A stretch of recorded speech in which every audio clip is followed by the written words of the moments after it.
We'll do it live. Okay. Well, do it live. I'll write it and we'll do it live. So to get that perfect barbecue, you use wood. Are you sure it's safe? Whatever.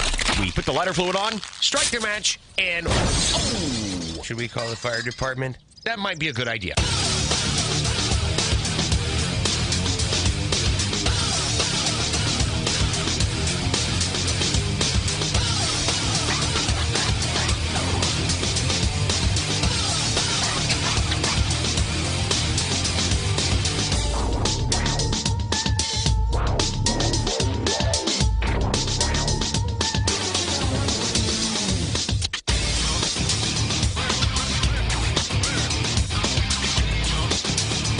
Good evening and welcome to the Really Big Barbecue Central Show. This is the show that talks about all things important to the world of barbecue and grilling. The show originating from the Rock and Roll Hall of Fame city, Bomb City, USA, Cleveland, Ohio, the barbecue capital of the North Coast.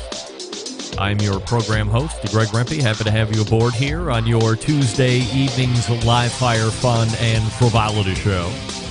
If you want to jump in tonight and give us your thoughts and opinions on the live fire industry, here's how you do that. You can get in touch with the show by sending an email to Greg at thebbqcentralshow.com. Follow us on all the social media channels at BBQ Central Show. And be sure to subscribe to the show podcast feed on your favorite podcast platform. Anything else you want to find out about the show can be found at the main website, thebbqcentralshow.com. And here's what's happening in case you didn't get the newsletter. Coming up in about 12 minutes from now, it's the second Tuesday of a month, and in the first hour and in the first interview segment, we are joined by none other than the creator of AmazingRibs.com, Meathead.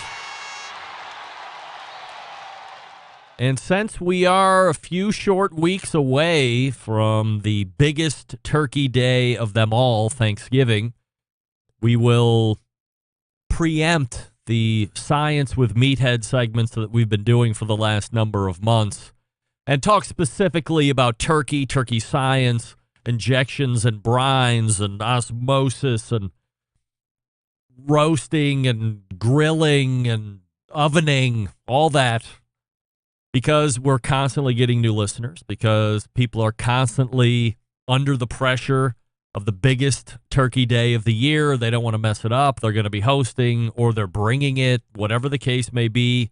So we rerun this topic back out this time of year to make sure that you are in the best position for success, and doing it with one of the all-time greats in the industry, somebody who has prepared turkeys in all of the different ways and is also not afraid to weigh in on which one he thinks is the best. Meathead from AmazingRibs.com. Then we'll move 35 past the hour, and also in the first hour, but in the second interview segment, we are joined by the contributing barbecue editor to Southern Living magazine, Robert Moss, robertfmoss.com, his website. Robert was down in Lockhart, Texas this past weekend, being a guest and perhaps media member of the Texas Monthly BBQ Festival. That's a hotly popular, well-attended event, and coming off the heels of COVID, I'm sure it was as big as it's ever been, as popular as it ever been, and we will get Robert Moss' take on that. Also, since we have him, we'll get his idea on what a Southern Thanksgiving looks like and what his favorite turkey might be, if he's got any special tricks up his sleeve to make sure that you have success. So we'll utilize him in a number of different fashions. And then we'll close out the first hour. Then we'll move to the second hour. And joining me 14 past the second hour, a first-timer to the show. And if you have a ceramic cooker and you're sick and tired of your traditional grill grate, you're going to want to listen to Andrew Barnhart from Flip Grill, as the name would suggest. This is something that is a aftermarket piece. He's making them. As far as supply and manufacturing, we're going to have to talk to him about that, because it looks like he has, A, had success, and then B, like everything else in the world, it's just not as easy to get replenished in a timely fashion. So we'll talk about the unit, Flip Grill. I'm sure you can use your imagination. take the old grill grates out, put the flip grill in, and you basically have a grill grid on one end, and then you put your meat on, and then you put another grill grid on top, lock it in place, and then you just use your hot mitt. You flip it. It's just that easy. I think Meadow Creek has something similar, but in a much bigger fashion on their chicken cookers, but similar in concept. And Andrew Barnhart will talk to us all about Flip Grill and how you might be able to get your hands on one if you have a ceramic cooker. At this point, we'll also see how he plans on attacking the market going forward. And then closing out the show this evening, 35 past. The second hour is the co-founder of Vortic Watch Company, R.T. Custer, joins the show. Of course, I'm wearing my Vortic watch, but tonight we're going to be talking about something very special to Vortic as a company. On Friday, Veterans Day, if you didn't know, they released their fourth iteration of the Vortic Watch military watch line. There are a very limited number of these. If you are a lover of American history, specifically the military portion of that, you're going to want to check this watch out. You're going to want to get on the waiting list. You're going to want to make sure you have the proper allotment of cash on hand, because 50 will go very quick, and then there's an additional 15 special edition military, different color dial, different movement. Incredible. I've seen these. We're going to be showing them, and I'm telling you, you're going to be very excited, especially if you are into this thing. If you're a watch person like me, a budding enthusiast, somebody that's adding to a very small collection, this might be one you want to consider. So that's how the show's laying out for you here this evening. First hour, the regulars, Meathead and Robert Moss. Second hour, newcomer to the show, Andrew Barnhart from Flip Grill, and a second timer to the show, co-founder of Vortic Watch Company, R.T. Custer. So there you have it. Don't forget, you can follow me socially, Instagram, Twitter, TikTok, Snapchat, at BBQ Central Show. We say good evening to those of you watching this show through one of our video streaming platforms. You can go to Facebook and Twitch/BBQ Central Show to watch. Also, you can take the show in via YouTube/RD Rempe, where there is a chat going on that may or may not have to do with anything that is relating to the show at that particular moment. Also, we'll take a second to say hello to all the folks using the audio streaming platform Clubhouse as well. So if you'd rather hear us and not watch us, I certainly understand that. Clubhouse is the way to do it. And there also happens to be a chat within the Clubhouse now as well, so you can chat along with the other folks in the Clubhouse if you see fit. So let's start here tonight, and I want to thank my pal Malcolm Reed for sending me a How to Barbecue Right beanie, which is a hat, and more importantly than that, because I'm not much of a hat guy, a How to Barbecue Right jacket. I mean, look at this thing. More lightweight than not, but got a nice collar, nice hood. And, of course, he sent it to me, and then immediately I was able to press it into service because it dipped down very quickly in temperature over the last number of days. Now, it has spiked up, but even in the morning, it's a little cooler, so I've been able to press it right into service. So the day after I get the jacket, it was a bit cool in the morning. I toss it on. Went to a call I had to make down in Wooster, Ohio, by the way, home of certified Angus beef. That's not who I was calling on. It was truck stuff. And as I'm walking the mean streets of Wooster, Ohio, someone stopped me and said, "Hey, great jacket. I'm a big fan of Malcolm. I watch all the stuff." So I thanked the man for the compliment. And then I went in for the ego boost. I said, "Hey, by the way, you know who I am?" And without hesitation, he said, "No, who are you?"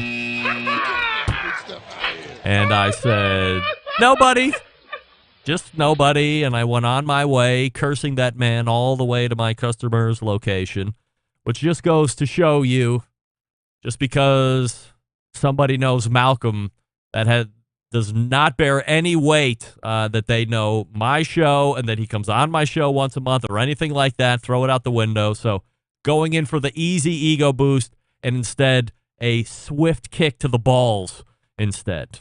Some listener feedback before we get to Meathead. Mitch in Nebraska. Greg, yes, Sam and Greg go back to their usual nonsense segment. I loved it. Greg, your lack of motivation to travel outside of this country is troubling. Spread your wings, you puss. Keep up the great work. Regards, Mitch. Mitch, I don't have to if I don't want to. Get that big stuff out of here. Todd in Idaho weighing in. Greg, I've never been compelled to write into the show before, but after hearing Sam, the cooking guy, take a dump all over Idaho, I'm compelled to do so. First of all, thank you for sticking up for us. I will tell you without a doubt our culinary abilities in the state are as good or better than Mississippi or Louisiana. And we're much more than just a potato state. Hey, Sam, you're from San Diego. Last time I checked, there is no culinary prowess coming out of that elitist town. Your baseball team sucks too. How about you come here and visit first before you take a dump on us?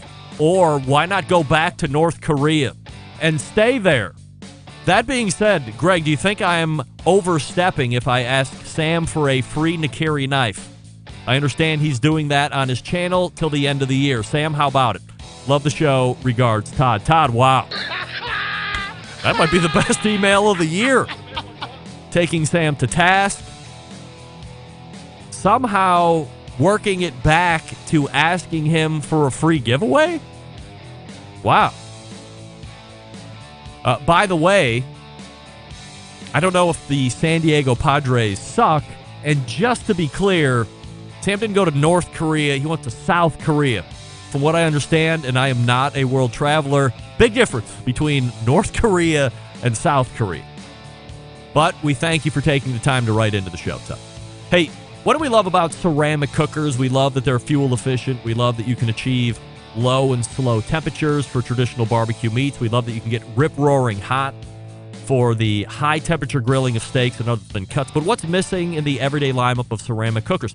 The real ability to do true two-zone cooking. Two-zone cooking is very important to both professional and backyard cooks alike. It's the best way to manage a fire and cook with confidence. However, getting a two-zone fire in a round ceramic cooker, not very realistic. Why? Because it's round. Enter Primo Grill and their game-changing oval design. The shape gives you the ability to execute a two-zone setup that you desire. It also gives you the other ceramic grill benefits as well. Nearly 60 different ways to cook and configure the Primo cooker, so you're only limited by your culinary imagination. They have all of the accessories that you're looking for. And here's the bottom line. Best ceramics in the biz? Yes. Patented technology? Yes. True two-zone cooking capabilities and multiple sizes? Yes and yes. Visit PrimoGrill.com to find a dealer near you, or check them out on Facebook and Instagram. I know everybody's ready for a Primo, so get on over there right now. PrimoGrill.com. That's PrimoGrill.com, and we'll be back with Meathead from AmazingRibs.com right after this. Stick around. We'll be right back. You're listening to the Barbecue Central Show.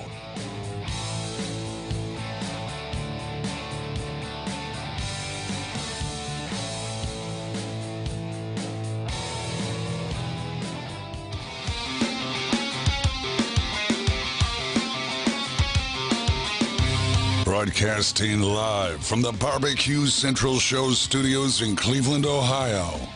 You're listening to the Barbecue Central Show. Once again, here's your host, Greg Rempe. Welcome back. This portion of the show being brought to you by CookinPellets.com, your number one source for quality wood pellets for all your pellet-driven cookers. Visit CookinPellets.com for more information or to purchase or to see what other items they are retailing on that website. You might be interested. CookinPellets.com. The second Tuesday of the month, 14 past this hour, always finds a visit from the creator of the most heavily trafficked barbecue and grilling website on the face of the earth. And we know him only as one name. Meathead! Hey, Meathead.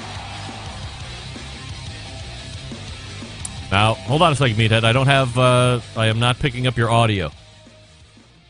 You are silencio. Is the pause button on? Or the mute button, potentially? Oh. Hello? No. Dead Air Dave. Unbelievable. We had a great month last month, and here we are. Once more. Oh, boy. Well, no worries. Sure, there's just a simple little thing that happened or didn't happen. They make a mark on my audio recording. And people tuning in, of course, because they want to get schooled up on Thanksgiving, turkeys. Look, I don't know. There has been... Let me see if I had this set to talk about here in the second hour. No, I don't. Right, well, let me go to my messages and give you a quick update. From expert updater of the show, Tim McKeska, who we know and love. Now I got to go to my archive. You there, Meathead? How's that? Yeah, it works. There you go. I just had to reconnect. Don't know why. All right. No problem. Well, you're here. Dump the audio there, and I was just going to share with everybody something that Tim McKeska, barbecue legend from Taylor, Texas. I know Tim well. Yes. Great sausages. Well, we had talked with Tim a number of months ago, and he started teasing the fact that there was going to be a turkey shortage of some sort here in the Americas. So I followed up with him, and he got back to me yesterday and said, here's what's happening. A few more large turkey farms had to destroy their herd in the late summer because of the avian flu. It was believed most of that was over with, but mandatory destruction of those birds was a big loss. As I said on your show at the time, the 20-pound large birds will be in very short supply since most of the producers sent those to deli processing. Two large retailers, Costco and Sam's, executed large contracts for 12-pound hens, also contracts for boneless turkey breast. That's above and beyond the pressure all of the other grocery retailers across the U.S. Are dealing with in the market. So in closing, believe that 12-pound hens should have availability in the next 12-plus days, but they may be short closer to Thanksgiving. The bad news is you're looking at a 25 to 35% increase in cost. Of course. The way of the world right now. So everything else is up. We've been long-time proselytes. Yes. It's not a herd. It's a flock. A flock of geese? A flock of turkeys? Yeah. Is it a flock of all poultry? You know what they call a bunch of sparrows? I think they're called a murmuration. Do you know what a bunch of geese are called? A gaggle. A gaggle. That's right. That's funny. And crows are called a murder of crows. Murder? A murder of crows. Wow. I like that the best, I think. I thought I liked gaggle the best, but evidently murder is surpassed. Hey, I gotta jump in before we get into the do's and don'ts of cooking turkey. Yep. Your flip grill guy. Yes, Adam. This is a concept that goes back to Hawaii for the huli huli. Really? Huli huli is similar to what you were talking about with Meadow Creek, but it's a way of flipping the birds all at once. And huli huli turkey, huli huli chicken is a delicacy in Hawaii, and I have the recipe on my site. But huli means flip or turn. Are you familiar with the flip grill? No, I've never heard of it. I'm going to look them up as soon as we're done, and I'm going to listen in. Well, the website is flipgrill.shop. So don't try .com because it's not there. It's .shop, which is a little awkward. But, I mean, obviously flipgrill.com wasn't available, and he went with .shop. And, stay tuned. In an hour's time, you'll be listening to me talk to Andrew Barnhart from Flip Grill. All right, so... And you were talking about the fame of Malcolm versus your ignominy. I got a feeling both of you are going in the Hall of Fame this year. If I have anything to do with it, no. If I have anything to do with it, you're both going in. Well, I'm going to speak for Malcolm and say we thank you. Both of us thank you for that. I believe both of us will not be in there this coming. I think you're right. It would be hard to find more deserving than both of you. Well, thank you. And also, this whole business about you and travel. I remember when you wouldn't eat lamb. I remember when you hated sous vide. You've experienced them and you've come around. One of these days, go to Paris. I'll never go to France. I have a personal vendetta against France ever since the 80s. Well, there are just Tokyo. Oh boy! Now you sound like Sam the cooking guy. Meathead, I'm stopping you here because as you had said last month, we're pissing away time. And all right, one more thing. I gotta put in a plug for one of your advertisers, Primo. I love the oval shape of the Primo. It's my favorite Kamado. Do you agree two-zone cooking is achievable it's then? Essential. It's essential. And you can do it on the oval Primo? Yeah, cooking is all about temperature control, and two-zone cooking is temperature control. You can do it on a round Kamado, but it's really tricky. You got to put in a ceramic plate and a whole bunch of gymnastics. But we were going to talk turkey, and since I've blown away a big chunk of my time, I wanted to go down a little bit of a checklist of do's and don'ts for turkey. Can I ask you one question before the checklist? It has to do with turkey. A couple weeks ago, I had the guys from Turbo Trusser on. Stellar 2 segments, if I say so myself. But other than keeping the bird more uniform and, let's say, tight in shape, does it make the bird juicier or cook faster as they promote on the Shark Tank appearance? Well, frankly, I'm not a fan of trussing the bird. In fact, that's one of my check marks. If you think about this now, you've got the bird. Now, technically, your breast meat should not be as hot as your thighs and legs. Your thighs and legs like to go up to 170 or so in that range. Your breast meat 160. Also, you want crispy skin. If you take those legs and pull them into the body and tie them up, the crotch, which is where the thighs attach to the main body, just like on you, the crotch area, the skin won't brown. It's going to stay tan and soggy. And you're blocking heat from getting to that side of the leg. If you let your freak flag fly, if you let the legs float out, then warm air can circulate around the thighs, brown the skin, and warm the thighs so they're hotter than the rest of the bird. So and I feel the same way about chicken. Don't truss it. All right, so let's talk about turkeys. You have the checklist. We can cross off the trussing part, evidently. And go ahead and start running down the checklist, and then I'll figure out how I'm going to edit my outline as well. Well, first of all, don't take risks on Thanksgiving dinner. If you're cooking the turkey and you've never done one before, or you're doing it differently than you normally do, like you've normally cooked it in the oven, but this time you're doing it on the grill or the smoker, start now. Practice now. Get ahead of the game.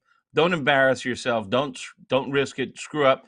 You know the old routine. How do you get to Carnegie Hall? Practice, practice, practice. So do a bird now. There's no reason why you can't. Don't go crazy with really crazy injections. I've heard people talking about injecting it with Dr. Pepper and all kinds of spices and herbs.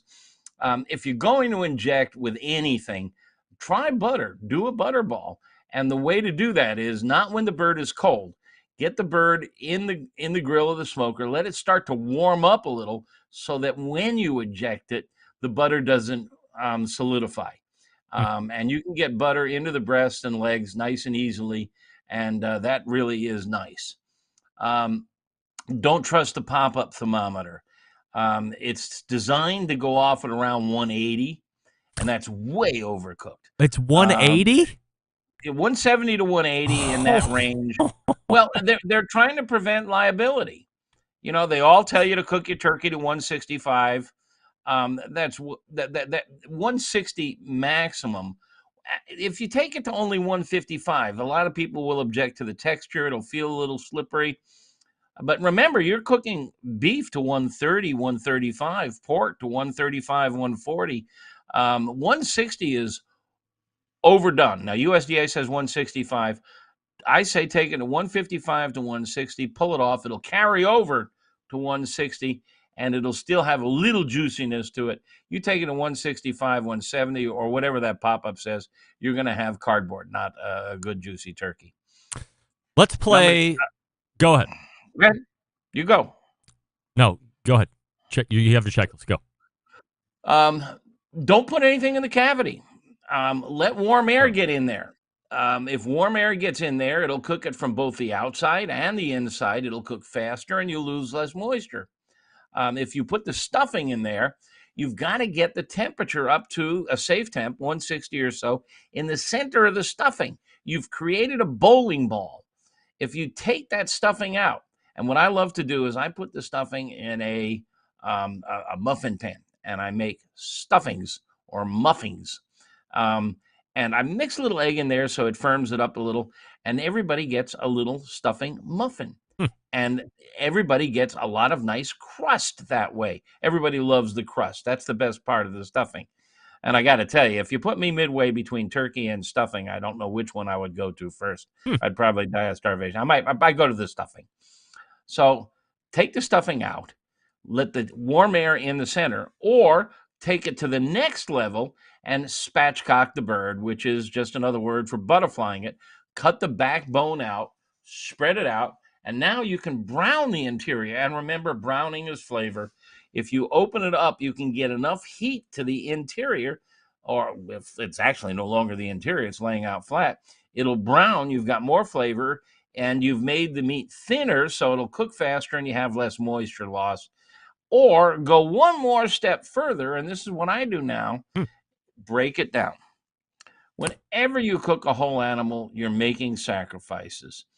Break it down, cook the thighs separately from the breasts, and you can now use your instant read thermometer and get them off at exactly the right temperature. It's not traditional. It doesn't look like a Norman Rockwell painting, but you're going to get a better tasting bird if you break it down into leg section, breast section, and everybody, you'll be nice and brown and flavorful. And then don't use too high a temperature. There's a lot of recipes out there that say started at 500 or started at a low temp and end at 500. 325 is a good number. At 325, you can render fat, you can brown the skin, but remember, and it holds true for not just barbecue, all manner of meats, lower the temperature, the more tender and the more juicy you're going to end up with. You don't want to cook a turkey at 500. It's going to just squeeze the proteins, squeeze out the juices, and you're going to end up with a dry bird. And then last tip, and then we can riff. Don't baste.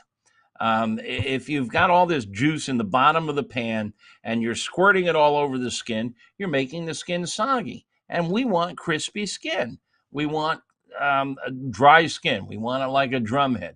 So you don't need to baste. It's not getting through the skin into the meat. It's not adding any moisture. The only thing basting does is it cools the meat, and that slows the cooking.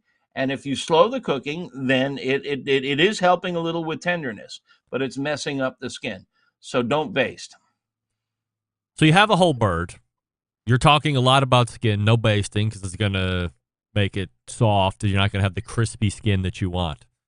What about this? You've just brought up a new method that I've never heard you talk about in the 15 years that I've known you, butchering down a uncooked bird and then cooking it separate pieces. I've never heard you say that before until 2022. So new things. What about taking the skin off, fully off the bird, and then figuring out cooking the bird then, skinless, getting the rub on it? I would assume that's going to actually make it a tastier bird, at least on the outside, because the rub's there. It's not on the skin because people that don't like the skin aren't going to eat it anyway, what have you. And then figuring out a way to make some kind of turkey skin chip or delicacy or something along these lines. You're vibrating on the same wavelength. It's brilliant, and it's a really good technique. I do this often. I have a recipe for my new book I'm doing called Duckapalooza, which is the same thing. Duck skin, marvelous, and it can get really good and crunchy. Also, I'm doing a burgoo recipe where I pull the skin off the chicken and throw it in the bottom of the cast iron pot, crisp it. You can actually get crunchy, crispy, like potato chips, chicken and turkey skin. And then you can sprinkle it on top of a salad, or, if you're doing a chicken salad, or on top of the meat. And if you take the skin off, you can get your herbs right on the flesh. You just got to be careful that you don't overcook. I think it's an excellent technique, and it's a lot of fun, and I highly recommend it. What's the safest way to quick thaw a turkey for the folks that are going to buy it, forget it, and then they're chasing it out of the freezer with days to spare? Well, you don't want to do that if you don't have to, but you can actually cook a frozen bird. I mean, think about it. Just keep the temperature low, and it will thaw as it cooks, and it'll go right through the danger zone up into the safe zone, and it will become pasteurized. So you can actually take a frozen bird and get all the stuff out of the cavity and everything, and you can actually cook a frozen bird. You in a pinch, if you want to thaw it, you can put it in hot water. You're really taking a risk. There's research that USDA has done on this that says it's okay, but it's not really a great idea. Try not to do it. There's one other tip I missed here, and it's something that we have talked about before that I think is really a cool thing to do, and I do it every year with my bird, is I get a big old baking pan, and I put it under the grill grates, and I fill that baking pan. I take a lot of the trimmings off the skin from both cavities, the front and the rear cavity, a lot of flapping skin there. Take the tips of the wings off, throw it in there. Take the neck out, the gizzard, everything except the liver goes in this pan. I throw some celery, some carrots, some apple. You can put chicken stock or wine or water in there. But basically, I build a stock underneath the bird. And as the bird cooks, you get a turkey stock, and the drippings, which are smoky, get down in there. And then when the temperature of the bird is getting close to done, when it gets down to around 150 or so, I'll pull that baby out, strain it, put it in a stock pot, taste it. And if it's a little bit weak, cook it down. If it needs salt at the end, you salt it so you can adjust it. And you come out with the most incredible juice, which I don't add flour to. I don't make a roux or anything like that, because if you drizzle this on the bird, it'll soak into the meat. It won't sit on the surface. It'll soak in. And it's just wonderful. And I almost always end up with a quart or more of this. We never use more than a pint of it, which means the next day I can just warm it and drink it from a coffee cup. It's just the most marvelous stuff. Absolutely wonderful. Two quick things as we're running out of time. I've talked to some fairly reputable turkey cooks, and they've mentioned icing the breasts down 20, 30 minutes prior to going in to get them even lower in temperature, because you're going to have to take the dart meat up higher in temperature finish-wise. Do you believe in that? Does that work? Yeah, it works. It works. I mean, I've seen people put ice packs on there and chilling down the breast and leaving the legs at a warmer temp. But again, I think, if you have to serve a Norman Rockwell bird, I guess that makes some sense. Otherwise, break it down. I mean, the same thing goes for whole hog. Cooking a whole animal, you're flirting with disaster. You're going to cook a whole hog. What's the right cooking temperature for turkey tenderloin? Come on. Turkey tenderloin? Not turkey. I'm sorry. Excuse me. Pork tenderloin. I finished mine at 135. That's right. And the loin are about the same temperature. Yeah. How about the shoulders and the legs? Yeah, you're 200. Yeah. How are you going to cook a whole animal and get the tenderloin, the loin, the leg, and the shoulder all done properly? You can't. I mean, a whole hog is really cool and ceremonial and beautiful, but it's really tricky to get the different muscles cooked to optimum temperature. Yeah. Same is true with chicken and turkey. If you can get past the desire of your audience to see the Norman Rockwell bird, break it down. Cook those legs and the breast separately. That is breaking news right here on the Barbecue Central show for the first time ever from Meathead. If you have any other questions as you build into the holiday, AmazingRibs.com is the website, of course, stock full of information. Or if you want to take it to the next level, join the Pitmasters Club, and you can also converse with all the other cooks in there, as well as other expert opinion and technique, too. You can find Meathead right here on the second Tuesday of every month, 14 past the first hour. Meathead, always appreciate the time. Have a great Thanksgiving, and we will see you as we build into the close of 2022. Take care, Greg and Centralites, and have a happy Turkey Day, everybody. There he is. Meathead right there. Yes, sir. Breaking your Thanksgiving down as he should, and he does every year. And breaking news. A lot of breaking. Breaking news. Break down the bird. Haven't heard that one before. I don't know a lot of folks that would even think about doing that, but it makes perfect sense.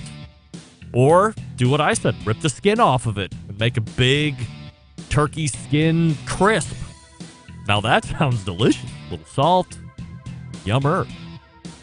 Robert Moss is ready to go. I'll talk to you about Green Mountain Grills before we get to him. Some of the best pellet cookers out there on the market today. You have a couple different lines to choose from. A choice line and a prime line if you're somebody that likes a little bit more of a robust build on the chassis. You like all the bells and whistles. Prime line is the one you want to take a look at. If you like to save some money, maybe you're a little bit more of a frugal spender, but you know you want a pellet cooker, and you know you want something that's better than the entry-level cooker, Choice Line is the one you're going to want to take a look at. These are only sold through dealers, so find a dealer near you. Locate one by going to greenmountaingrills.com. Find the dealer that's nearest to you, and then stop by, get educated by the dealer, and then pick the one that best fits your needs. You can get a whole bunch of other accessories either at the dealer or online at greenmountaingrills.com. And you can get the pizza oven accessory. Yes, that's what you want, because not only do you love barbecue food and grilling food, you love high-heat pizza. It's a fad that just hasn't lost traction. So that fits in both the Prime and the Choice line, but make sure you go see them, touch them, and feel them in person at your dealer, greenmountaingrills.com. That's greenmountaingrills.com. We're back with Robert Moss right after this. Stick around. We'll be right back.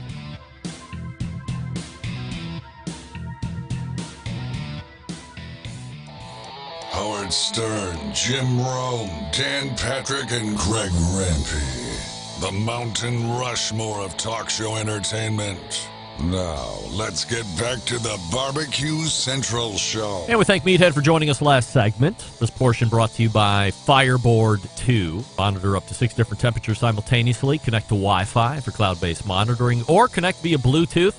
If you have Alexa or the Google Assistant in your home, you're in luck. Fireboard fully integrated with both. Find out more by visiting fireboard.com or call 816-945-2232. My next guest, the contributing barbecue editor for Southern Living magazine, an accomplished author, and a restaurant critic. We race to the hotline and welcome back friend of the show, Robert Moss. Hey, Robert. Hey, Greg. How's it going? I'm doing fabulous. Appreciate you making time, as always. Now, look, I've put an APB out for this thing called the Q Sheet, but I fear it's somewhere never to be found again. Are we making it official and retiring it from the show this evening?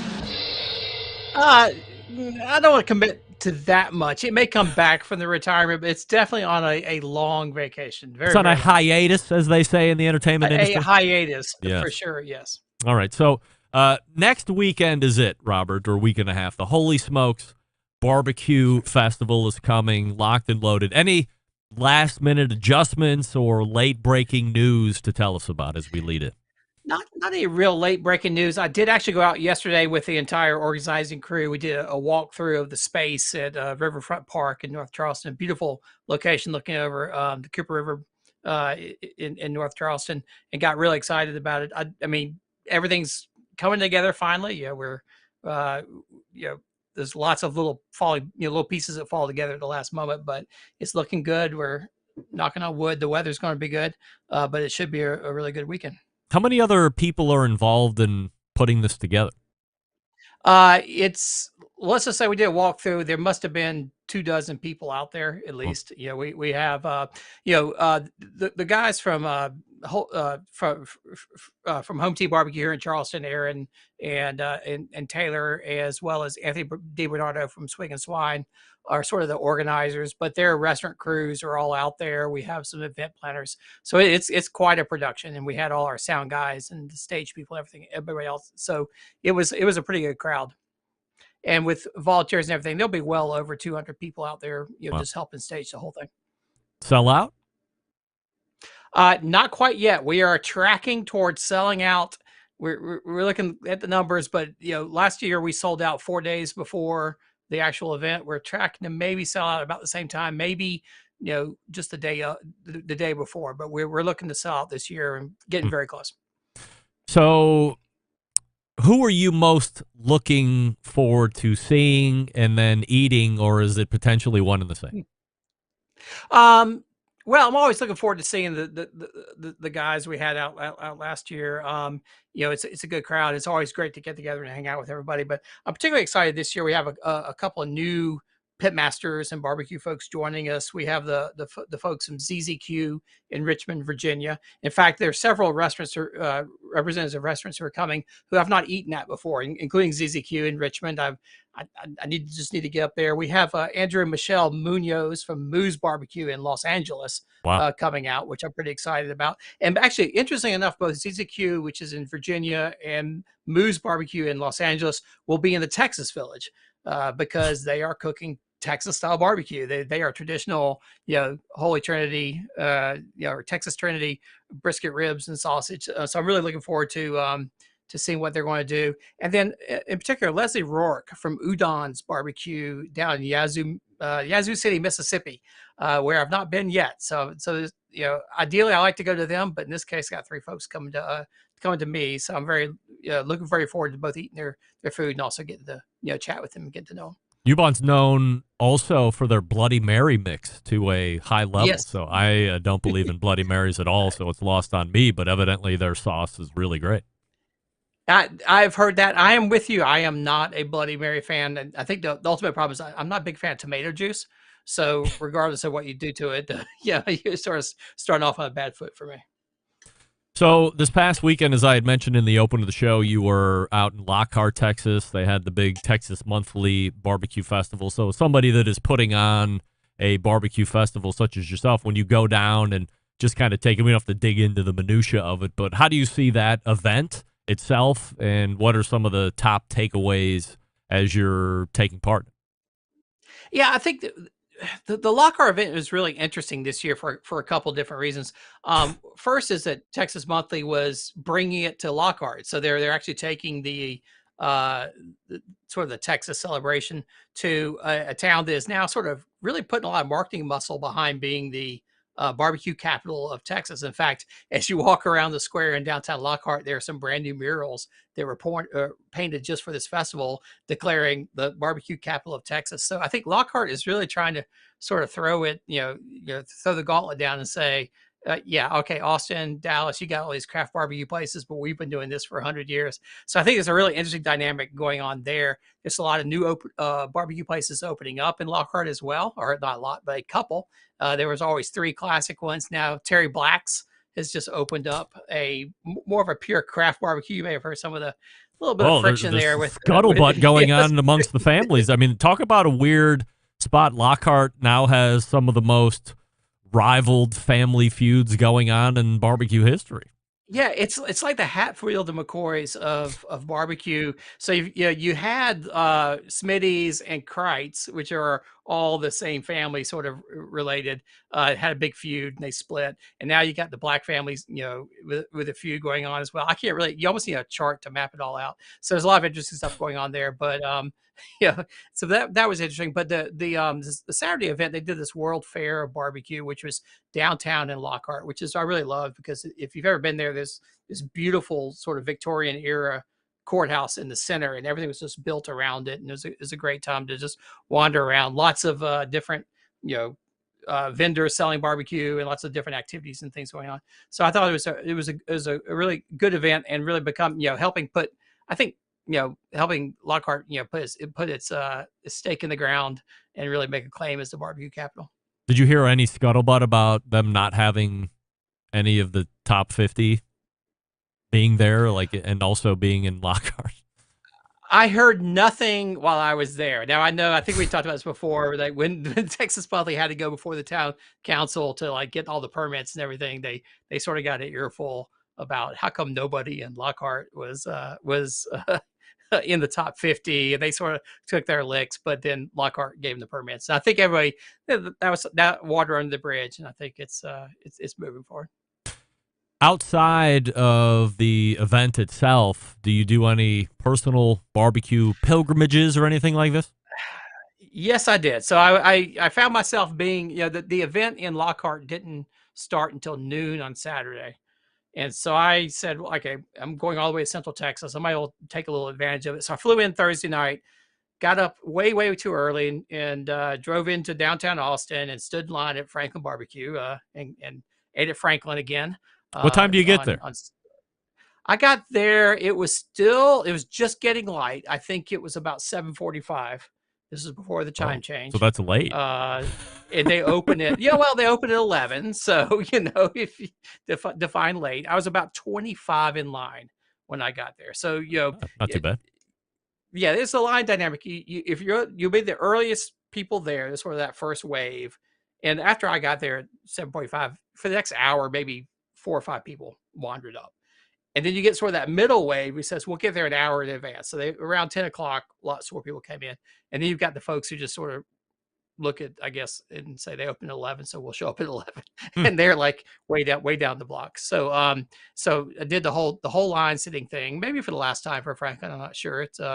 It was a long wait.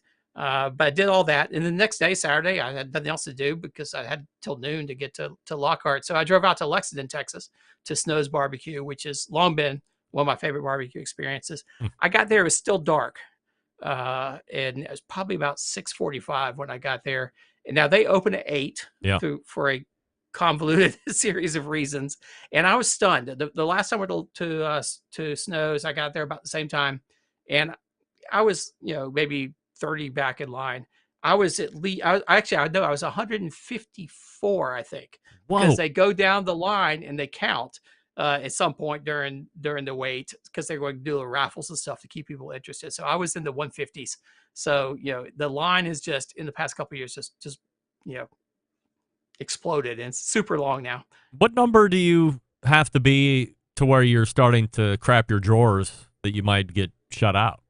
Or does that not happen? Definitely not. Well, definitely not 154. I think it's much longer. I think that they have a lot of food. So I think you got to be way up in the 200s. When I left, they opened at 8. I think I was sitting down to eat barbecue about 11:15. So that's how long the wait is for just to get through the line. And there was still a pretty good line of 50 or 100 people. And they hadn't come and told them yet. Now at Franklin, they go down the line. They actually ask you for your order, and they'll tally it up, and they'll tell people at a certain point that where you're standing, you're likely to be out of brisket or you're likely to be out of ribs. And so they give you that little heads up so that if you get there at 10:30, you can duck out if you're going to really be upset if there's no brisket left. So you get your ticket and then or order. They take it up to the thing, and when you just show up, they magically have. No, it's not really taking. It's sort of an honor system. They just sort of say, "What are you going to get?" And so they're just sort of tallying up roughly that. Like I was there by myself, so I wasn't not getting 8 pounds of brisket, but some people are getting it to go, and so they'll say, "Yeah, I'm getting 4 pounds of brisket and 8 sausages or whatever." So they're sort of tallying up just to try to get a sense of how far down the line are you going to be when you start to run out. But by the time, since I was there so early, by the time I left, I think there was still plenty left. So I love to ask this question to folks that voluntarily wait in these lines because I would love to go to these places, but I just can't see waiting in a 3.5 hour, 4 hour line or getting there that early. And I've often said I would love to go there, and as it opens, as people start to funnel out, have a recorder and say, "What did you think? Was it worth the wait?" And I guarantee you 100% of the people would say yes. And I go, well, is it because you just wasted half the day waiting in line? And if you said it was okay or no, you know what, it missed expectation, you'd feel like a fool. So I wonder if any of his, look, I'm not saying that Aaron Franklin's food isn't superior. By all accounts, it's superior. But there could be some personal built-in bias going, well, there's no, I can't not say it's good because of all this time I've invested. Yeah, it's the thing that really struck me this time, because I did a similar sort of line waiting experience a couple of years ago. It was pre-COVID. It is changed, and it's sort of like the definition of celebrity. You're famous for the purpose, or for the sake solely of being famous. And yes, the barbecue's great, but that's not why people are there. They're there because they heard when you're in Austin, this is what you have to do. Yeah, I was in line in Lexington, Texas at Snows with people who had flown in from Minneapolis, Minnesota, to, for a barbecue weekend. They had come all the way there just to do this sort of pilgrimage thing. And what's really struck me this time, that was not the case last time. When you walk in the front door of Franklin, after you wait in line all the time, you finally get in the front door. There's sort of this little alley that takes you around to the counter. Right here, there's a big turquoise PK grill, the Franklin PK grill. There's T-shirts, there's cups, there's koozies, there's cutting boards, there's slicing knives. There's a whole merch wall along the side. Last time I was there, they had a Porta-John in the back and a little coffee stand. So if you wanted to go to the bathroom or get some coffee before 11, you could go around the corner to the back and do that. At 9:30, they open the doors up to the restaurant. Now you can go use the restroom, but you can also go buy merch. And so everybody's lining up and coming out with bags of merchandise. You can also at 9:30 start buying beer, which a lot of people who didn't plan ahead and bring a cooler start doing as well. So you have that going on. Same things at Snows. Snows added a building. I'm not sure exactly how long ago it was, but just within the last year or two. Originally, it was going to be just bathrooms, but they decided to put a little merch stand in the front. And now people get there. They show up. They go by. They're buying sweatshirts. They're buying T-shirts. They're buying hats. They're buying everything else. So it's almost like, I would say, an amusement park of barbecue. So people aren't there just to go eat something. They're there for the experience. They're there, like you go to Disney World, to buy the mouse ears and everything else. It's really become like almost this attraction in and of itself. And I gotta say, the barbecue at Snows was fantastic as always. Maybe worth waiting 3 hours for. I'm not sure, but I think the vast majority of people are there for a different reason. What are they there for? To say they went there to take pictures with Tootsie, to buy the merch. It's like, why do you go to Disney World? Why do you go to the Grand Canyon and then take your selfies? Is she as accessible as she might appear to be, Tootsie? Absolutely. And actually the difference, since the last time I was there, she's getting, she's in her mid 80s now. So she's sort of getting up there in years. The last time I was there, I was sort of amazed that the whole time she was either, when I showed up waiting in line, she's shoveling coal. She was working the pits, and then she was stopping every now and again, talk to people. But then, she was washing dishes. She was working the whole time. This time she's slowing down a little bit. And I think she spends more time actually now talking to people. She's sitting down at tables, taking pictures and stuff like that.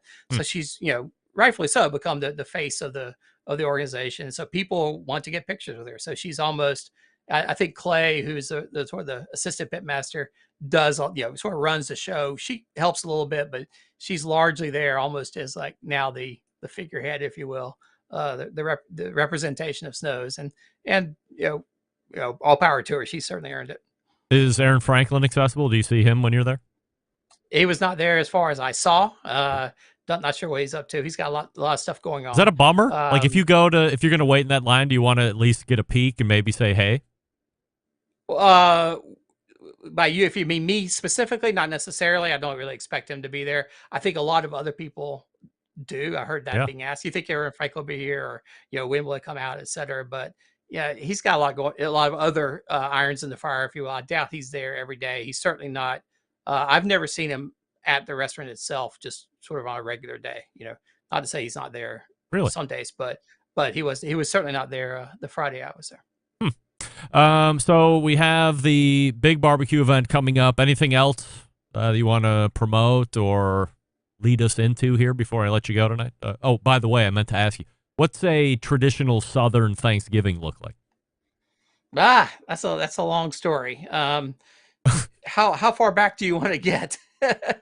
I mean, mostly the traditional Southern Thanksgiving, we sort of put our mark on it when we started deep frying turkeys, which really happened down in Louisiana, and burning down garages in the process. So that's sort of our tradition. Thanksgiving actually was not a Southern holiday. It was really something that was embedded in the Northeast. And in fact, I've written a whole bunch about the Southern Thanksgivings. It sort of started to take off just before the Civil War, but then it was looked at as this Yankee holiday, an abolitionist holiday, and was frowned on by most, at least white Southerners, straight through until the 20th century. So there's not as much longer of a Thanksgiving tradition in the South. until we got to deep frying turkeys in I think 1980s, 1990s. Are there specific? So is it mostly deep fried turkeys and then specific side dishes? No, I mean, by and large, the South just has adopted wholesale the American Thanksgiving tradition, and so it's turkey, it's dressing, it's cranberry sauce, etc. Nothing specific. I mean, you'll have some of the pimento cheese or whatever the things you bring to any family gathering, but it's by and large, I would say, identity a holiday that does not have a distinct Southern identity necessarily. Do you have a favorite way to cook a turkey? Are you a turkey fan? I like turkey in general. I think going back to Meathead, I think a turkey is a hard bird to cook, particularly modern turkeys, which have been bred to have these gigantic white breast meat, and they're outsized, and it's really hard to get any of the pieces together.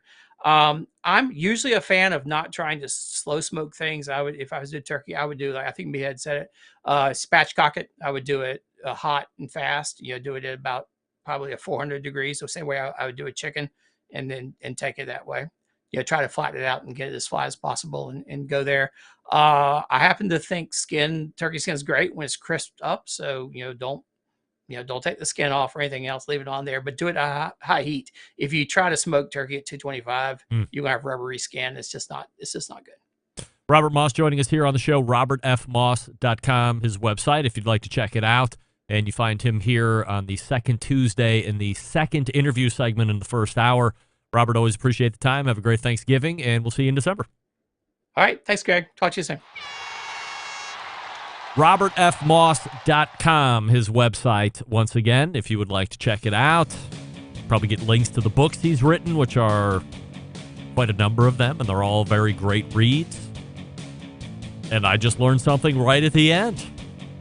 Thanksgiving, not really a mainstay festival or holiday like it has been for us that have been pitted in the North for most of our lives. An abolitionists holiday. Yeah, that's what we're going to call it from now on. Welcome to Thanksgiving, the abolitionists holiday. Thank you. Thank you for coming.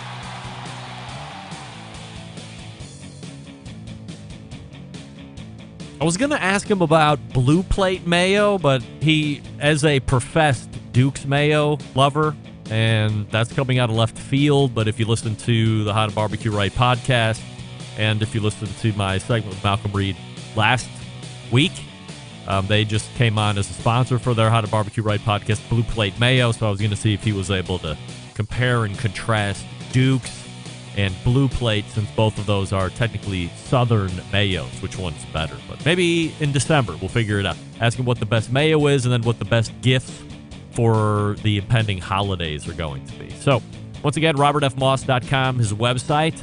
We will take a quick break and wrap the first hour up. Stick around. We'll be right back. Continuing to produce incredibly mediocre content in an exceptionally professional way. You're listening and watching the Barbecue Central Show. Once again, here's your host, Greg Rempe. And a lot of you writing in through emails and direct messages that you appreciated show legend and barbecue guest Hall of Famer Tim McKeska for weighing in with the latest breaking turkey information. Although I have to say, I've been to Giant Eagle, which is our local grocery store chain. I've been to BJ's Wholesale Club, which if you don't know what that is, it would be akin to a Sam's or a Costco. I haven't seen any shortage of turkeys whatsoever. They're wholly available. I haven't seen any of the huge ones, but then again, I'm not ever looking for a 20-pound turkey or anything. I'll do two 12-pounders, 15 pounds or less if you can find them. Sometimes you get pigeonholed into only getting X pound of bird, depending on what purveyor you're at. And I'm certainly not looking at any of the heritage breed turkeys. I meant to ask Meathead in his segment about fresh and frozen turkeys, but maybe we'll do that next Thanksgiving in 2023. We are looking to head into the second hour here. So, as I say each and every week, refresh libations, get situated, tell all your friends and neighbors the show is coming on, because we're going to be talking about flip grills and watches, my two favorite things ever on the face of the earth. You're listening and watching Barbecue Central show right here on the Barbecue Central Network. Stick around. We'll be right back.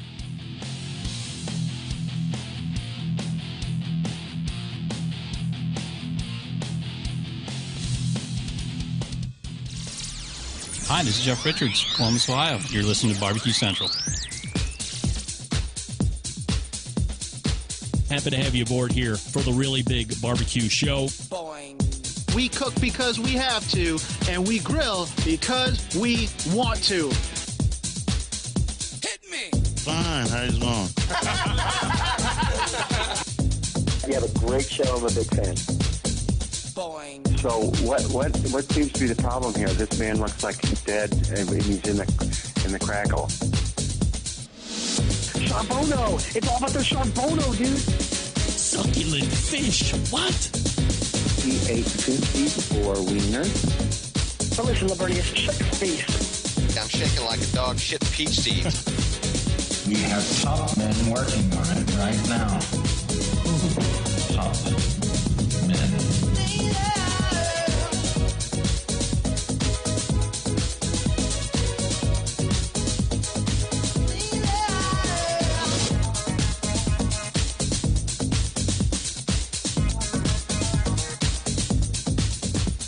All right, just like that, we are into the second hour.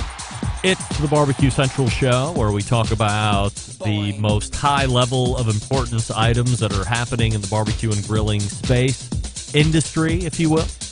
Hit me! Still to come in the show tonight, Adam Barnhart of Flip Grill, the website flipgrill.shop, if you want to check it out in advance of our segment coming up in about 13 minutes from now. You will also hear at 35 past the second hour, R.T. Custer from Vortic Watches. We're going to be talking about specifically the military edition that's going to be coming out and or made available this coming Friday, which is Veterans Day. They do a military-style watch every year for the last, this will be 4th year, and then they also, so that's 50 pieces, and then they also have 15 special military watches that they're also going to be selling. The last time they offered a special edition military watch, it sold out in minutes, and the standard military watches typically sell out in a day or two tops. So as you see them here this evening, I told RT to have both on hand so we can show them up here on the live site. You can get a taste for them if you like them. Make sure that you are ready to get down when the time counts. The show being brought to you from the Palm City, USA, Cleveland. We say good evening to all of you watching the show tonight through one of our streaming platforms. You can go to Facebook and Twitch/BBQ Central Show to watch. Also, you can take in the show via YouTube/RD Rempe. We also say good evening to the folks using our audio streaming platform Clubhouse. So if you'd rather hear us instead of see us, you can do that. And there is a chat function in Clubhouse as well. So if you're doing that and you'd like to start a conversation with some of the other folks in the Clubhouse room, you can go ahead and talk about whatever you would like. Coming up on the best moments of the Barbecue Central show in 10 minutes or less, we bring you episode 254, if you can believe it, taking you back to September 30th, 2015.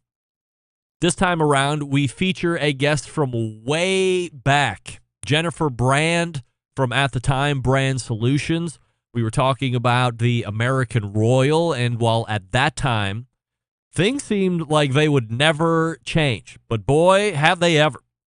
As it relates to the barbecue event, this segment we're discussing flippantly, did we ever think this event would decline in attendance? We're like, no, but it has. Get that big stuff out of here.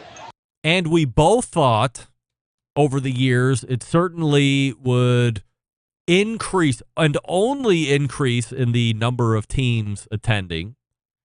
Certainly it was on its way. I mean, I think there was a point where we were towards 700 teams in the open. High 600s, if not 700s.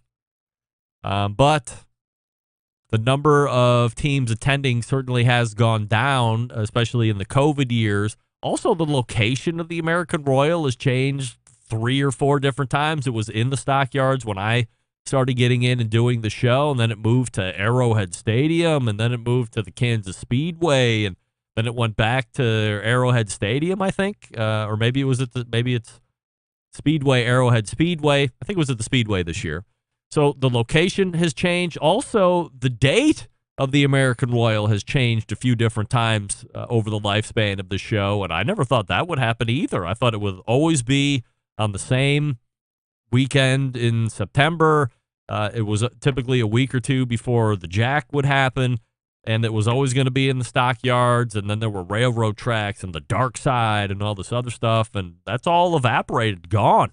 And not that much time. I've been doing the show for 16 years, and is it 16 years? I mean, yeah, 2008. So, okay, well, quick math, 14 years live, but 2 years as a podcast before that. So technically 16 years. And there's been a number of changes to that major just in that short period of time for as long as it's been around. So it's always fun to see what pans out over the years. And if you don't know who Jen is, I don't even think she's in the space anymore.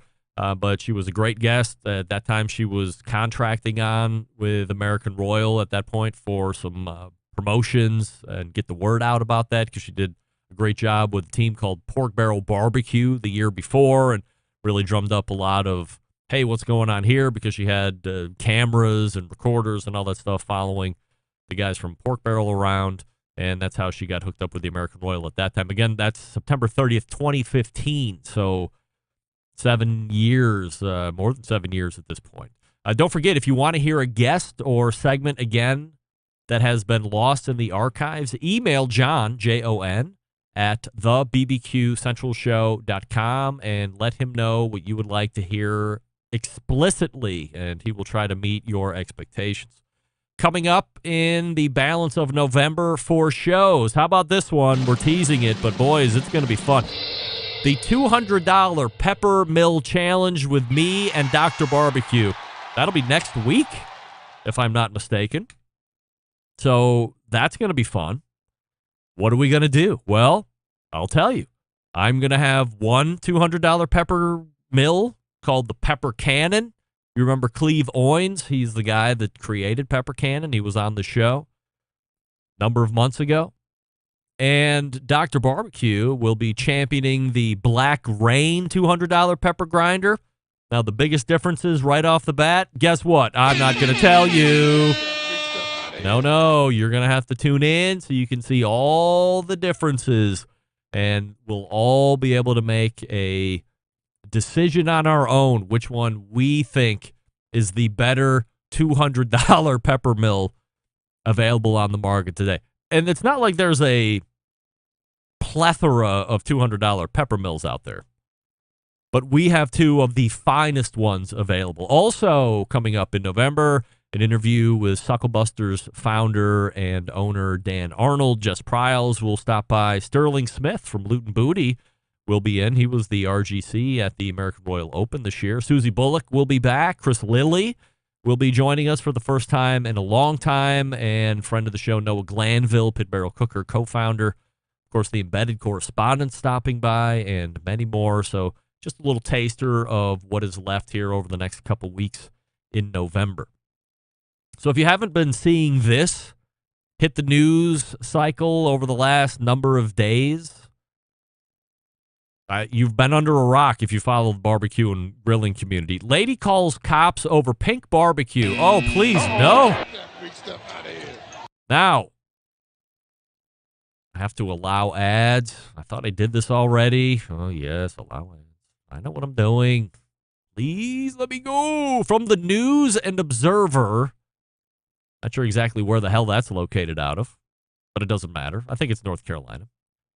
A customer at a place called Clyde Cooper's in Raleigh. This is North Carolina. This is a barbecue mecca. Learned this week there's no medium rare in barbecue. Yesterday, we had a customer come in, order takeout, a barbecue plate, and a couple sides. Said Ashley Holt, whose mother, Debbie Holt, owns Clyde Cooper's Barbecue in Raleigh, interacted with the customer. She left, came back, and said her barbecue was undercooked because it had a lot of pink in it. We explained that's because it's smoked. When pork is smoked, it turns pink. Holt said a few minutes later, a Raleigh police officer came to the restaurant, talked to the customer outside, and then entered Clyde Cooper's asking about the pork. The cop looked so confused, Ashley Holt said. He seemed baffled by someone calling the cops over this. The meat cookery that goes into barbecue flips the script on what we typically think of as doneness, going for tender texture and not temperature in determining when it's time to eat. It's low and slow, not seared and roasted. The means the final pork and beef temperatures usually soar above the typical upper limits of well done, finishing north of 200 degrees. But this lady couldn't get it through her head that the pink was on the outside and not the inside, and that's the best way to figure it out. By the way, the story developed over the past week even more.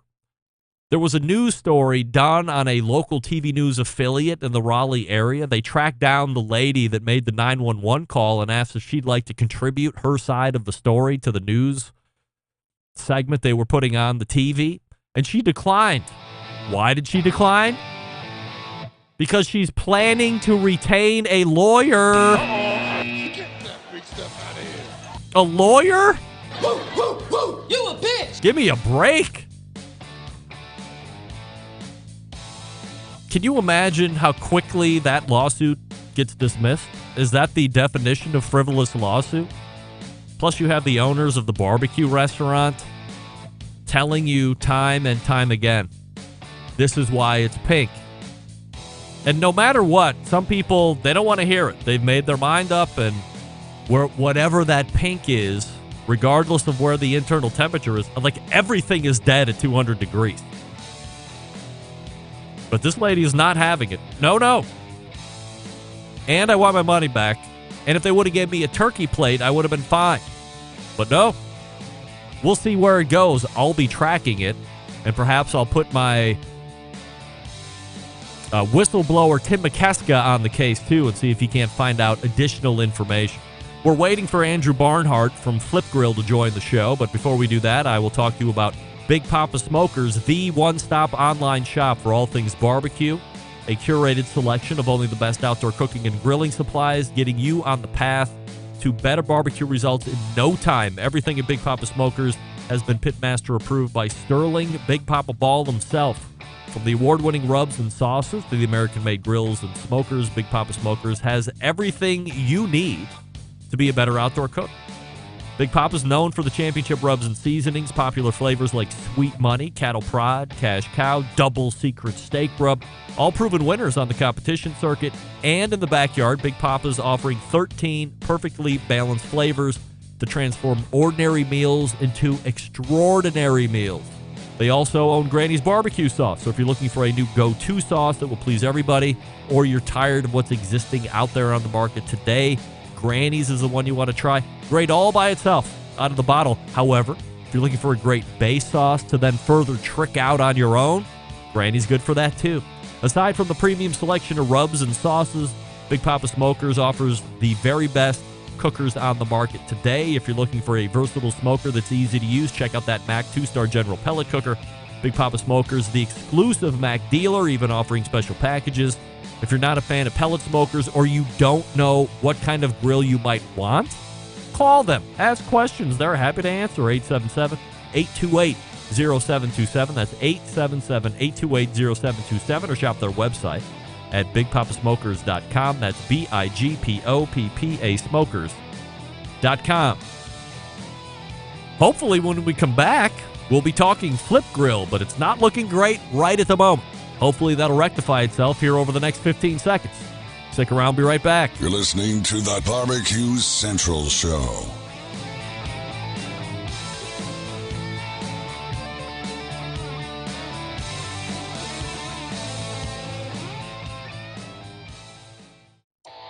Howard Stern, Jim Rome, Dan Patrick, and Greg Rempe. The Mountain Rushmore of talk show entertainment. Now, let's get back to the Barbecue Central Show. Welcome back. This portion of the show being brought to you by Pit Barrel Cooker, the most unbelievable outdoor cooking device on the planet, currently available in 3 sizes, with a host of accessories to complete the Pit Barrel cooking experience. It doesn't matter if you're a beginner Or if you're a professional, it's definitely a cooker you want to add to the arsenal. Visit pitbarrelcooker.com and tell them the Barbecue Central show sent you. And as I said last segment, Noah Glanville sent to join us in, I believe, 2 weeks' time. I'm not going to pull up the calendar because it doesn't matter that much. But in the month of November, the co-founder of Pit Barrel Cookers will certainly be on the show. And if you've never heard Noah interviewed on this show before, we'll get a little background on him and how he got into the whole cooker business. And then we'll talk about how he has come to grow Pit Barrel Cooker into the juggernaut of barrel cookers that it is, and see what plans they might have for the future. So looking forward to that interview because he hasn't been on the show in probably over a year at this point.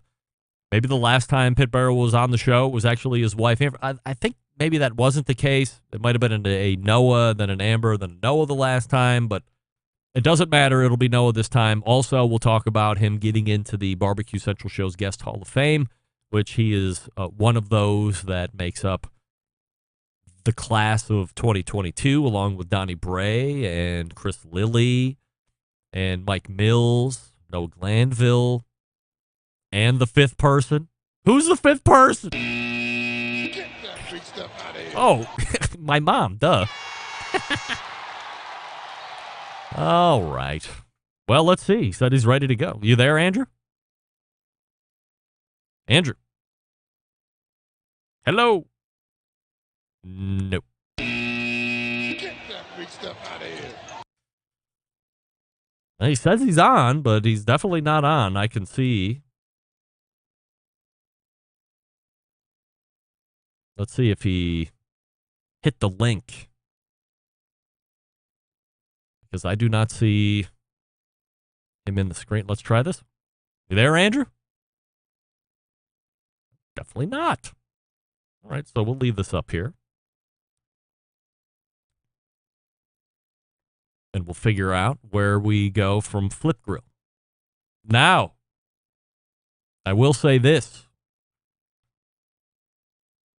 We did a big sound check last night. And everything worked swimmingly, which of course means during the show, it's not going to work at all. Get that freak stuff out of here. But we will work through these technical issues. This is what happens. Typically in the second hour, I say first hour podcast coming up on Wednesdays, second hour podcast coming up on Thursdays. Then we have a Friday best of show. And if you ever have time in your life to join the show live one time, it will be a magical experience. Now, look, when you're listening to the podcast, if you didn't watch it on Tuesday, either hour, it's like you're listening to it live. You don't know what's coming.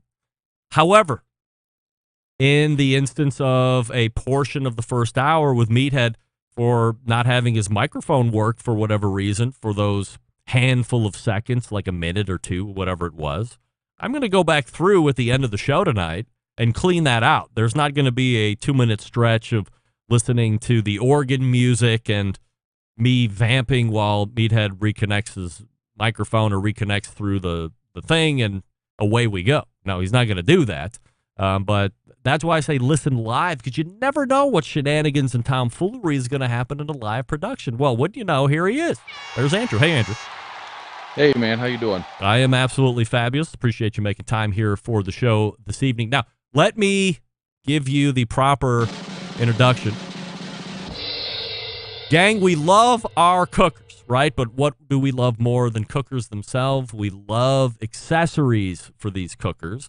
And the only thing better than accessories for your cooker is one that can be universally fit for all cookers. My first guest in the second hour is hoping to execute just that. He's entrenched into the ceramic side of things currently, but world domination just might be in the plans as well.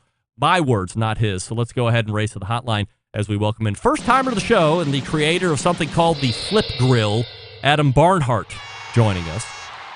So Adam, give us a little professional / personal background on you, what you do for a day job, if it's not Flip Grill full time, where you're at in the country, and we can go from there.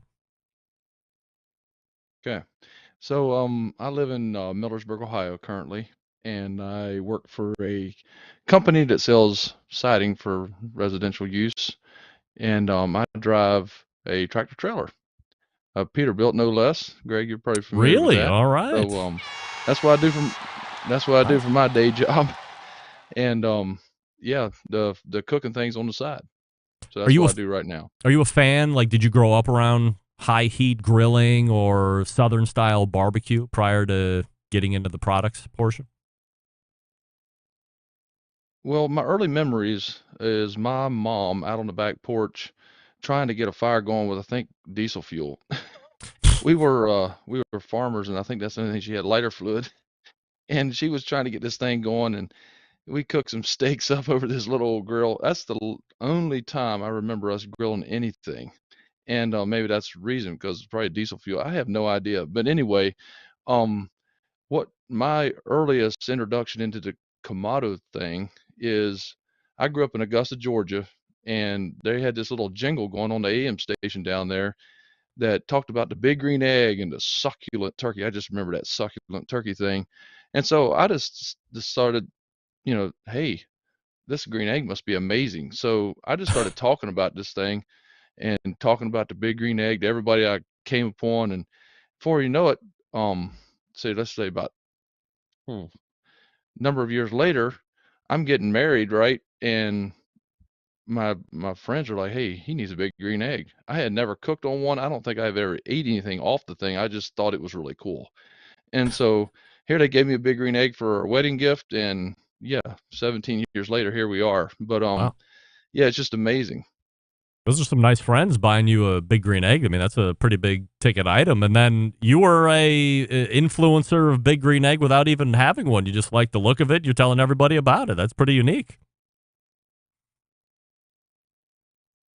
Yeah, and early on, I mean, we're like, my friends were always kind of behind the eight ball. I mean, and so they didn't actually have the big green egg purchase at our wedding, so they were kind of all behind the thing. But my in-laws, they had actually were ahead of the game, and they bought us this really nice stainless steel, uh, um, propane cooker and everything. And in my mind back then, I was thinking, um, I can't have two grills. Now that's kind of bizarre thought, but that's kind of what I was thinking. You can't have two, so I gotta have to pick one or the other.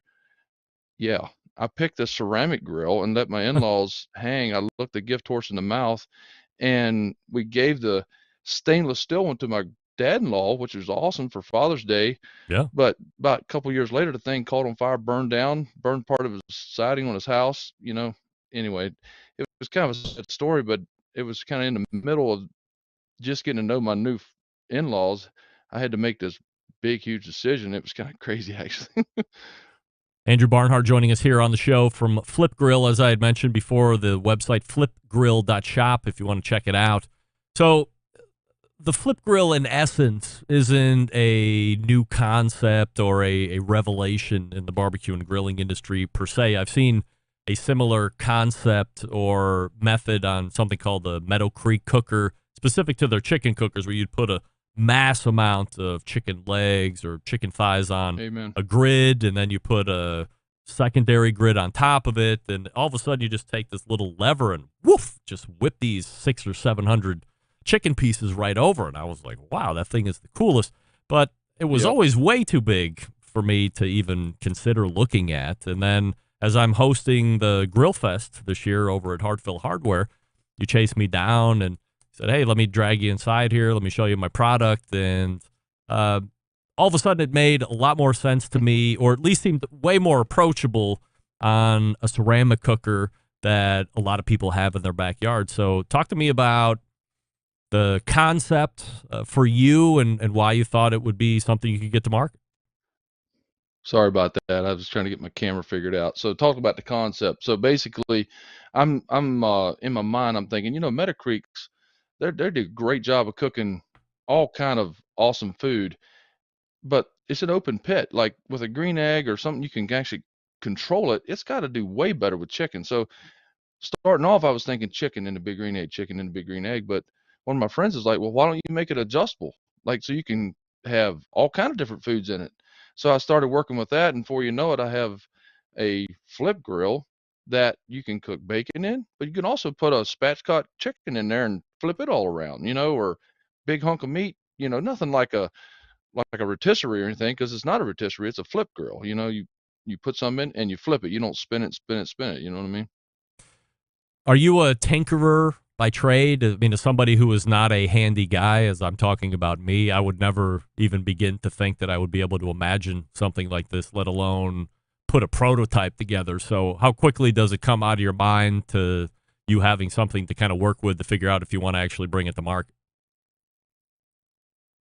Well, that was a pretty long process. I mean, for me, I grew up on a farm, so I'm thinking farm stuff. I'm thinking real basic manufacturing, and so yeah, I've just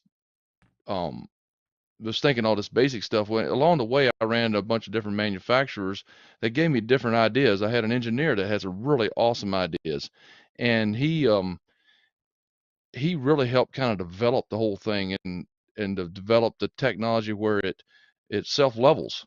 Like, and that's the thing, the Metacreek don't do it, don't self level. There's always a bungee strap or a vice grip somewhere on the show. So this thing levels, it adjusts a bunch of different ways.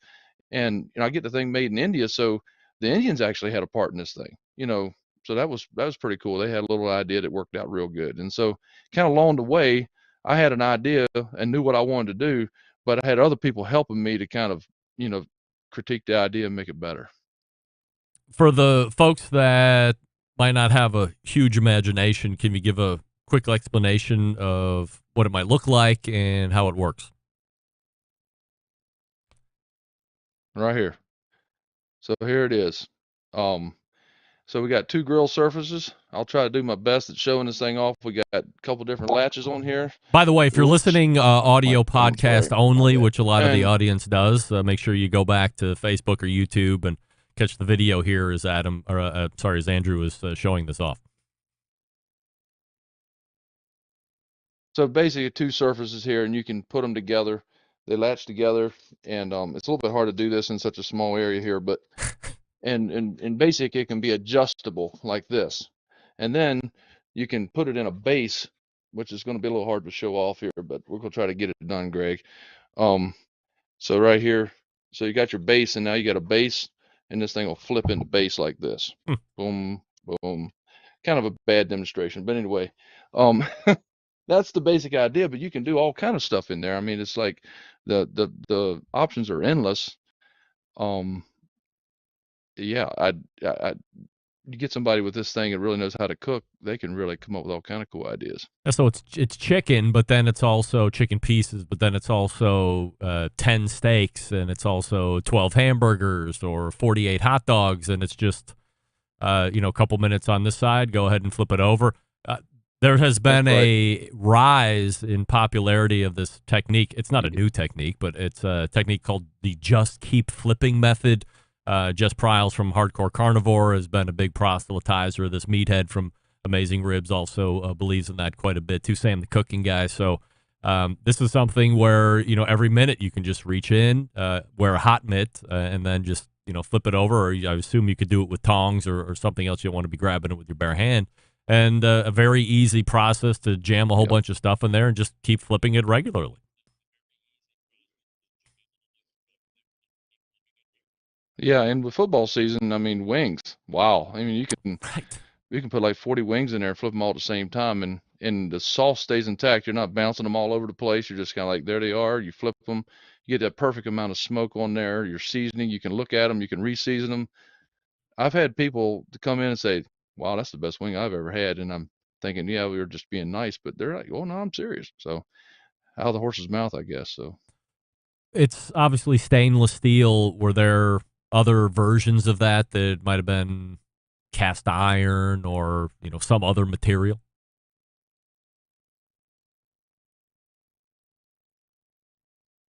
No, we went with stainless right off the bat. Like, I knew that that's what I wanted to do because it's a more expensive process. Like, stainless is just a more expensive material, and it's harder to get, especially now since the Russians are acting up over in Ukraine and screwing up the nickel stuff. It's a little more expensive, but in the grilling industry, when it's stainless, nobody has a problem with it. You know what I mean? It's food safe. It's easy to use. It lasts for a lifetime. And yeah, that's kind of what we want with the stainless. It's currently fitting into some of the ceramic cookers. What's it available for right now? And then what are you looking to grow into the future?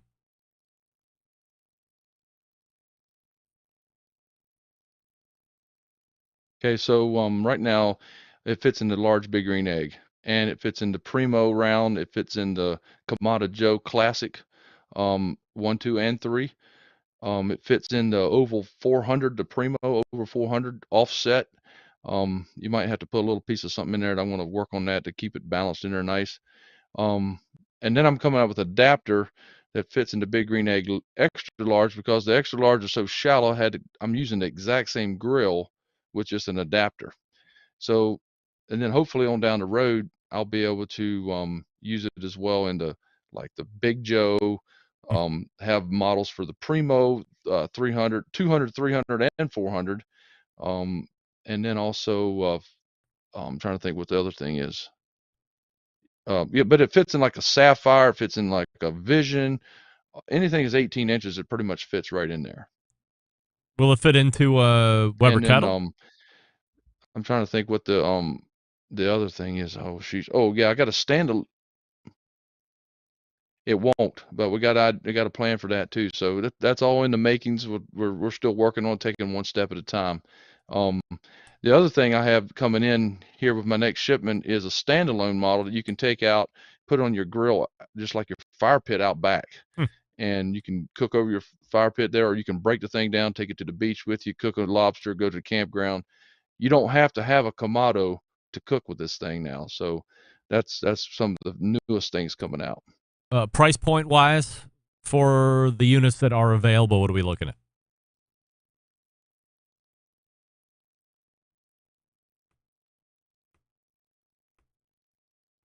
So right now, with the flip grill, the base, and I sell a drip pan to go with it. The drip pan is basically just something to catch the drips when you're cooking. When you're trying to stage your food on the flip grill, the stuff is always dripping down all over the place, and so that catches the drips and don't make your surface all messy. So that combo right now is for sale in my retail stores for $200. And so that comes all together. That price is going to go up here with my next shipment. I was doing some figuring on that, and so yeah, basically we're looking probably have a price increase of probably $25, $30 overall for that. So that's kind of what we're looking at, and I'm kind of changing my strategy a little bit. We're going to start selling the grill separately, probably with a drip pan, or at least encouraging the drip pan as an accessory, and then we're going to go. Then you can choose your base. You can choose your outdoor base. You can choose your extra large base. You can choose your large base. You just pick the grill, then you can choose what you want to cook with. We're talking with Andrew Barnhart, the creator of a product called Flip Grill, the website flipgrill.shop, and you can follow him on Instagram at flip dot, like D-O-T, at flip dot grill, and check them out there. Give them a follow, see what they're up to. And if you have ceramic cookers that this will fit on and it's tripped your fancy, go ahead and start buying them up.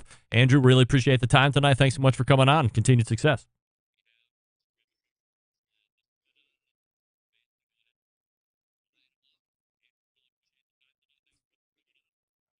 You bet. Thanks so much, Greg. Have a good evening. All right. Take care. There he is. Andrew Barnhart right there. Not sure if we had a little bit of a delay in internet connection there or not, but I heard myself. We were like shipped ashore a little bit there, 5-6 second delays through some of that interview. So apologize if that was a little odd, but that will also get worked out in production after the fact. It'll sound great. So interesting product. $230, I think, after it's all said and done with this new price increase. He told you the ceramic cookers that it's fitting in currently, and if you are in the market for something like this, like a lot of people saying that the fire pit version was something they had big interest in already, both in the chat and through emails. So be on the lookout. The website flipgrill.shop. That's flipgrill.shop as we wait for RT Custer to come on the show. I will talk to you about the David Leans program, the Do Wellness. We love David McDowell here on the show. He's our friend. He's our pal. It's week 19, if you can believe it. So we talked earlier today. We've pretty much kept the food consumption on where it's at. We've made a few tweaks in the training portion, and the scale starting to go up. So a couple weeks ago, I had that chancre in my mouth, which pretty much prohibited me from eating. Lost weight, didn't want to do that because we were on the build at that point. So now we're trending back in the right direction. Very careful about chewing anymore. And the weight is starting to come back up. But, man, that was a bummer losing 5 pounds over the course of that week because I couldn't eat. My mouth hurt too bad. But we're heading in the right direction. Don't wait any longer. We have a month and change before the end of the year. What are you going to promise yourself? I'm going to get in better shape this year. In 2023, it's the year for me. Stop it. Let's start now. Go to davidleans.com/BBQ. That's davidleans.com/BBQ and start now. So when the year turns, the lifestyle is already there. 21 days for a habit. Let's go. You can join me. I mean, I'm 19 weeks ahead of you, but I'm feeling great. I think I'm as strong as I've ever been, except for my senior year in college, but that's way different. And the cardio is good. Aesthetically speaking, I look pretty good for 48. Pretty happy about that. You can be too. No matter what your age or what your condition, he'll meet you where you're at. davidleans.com. That's davidleans.com/BBQ. And we'll be back with R.T. Custer from Vortic Watch right after this. Stick around. We'll be right back. You're listening to the Barbecue Central Show.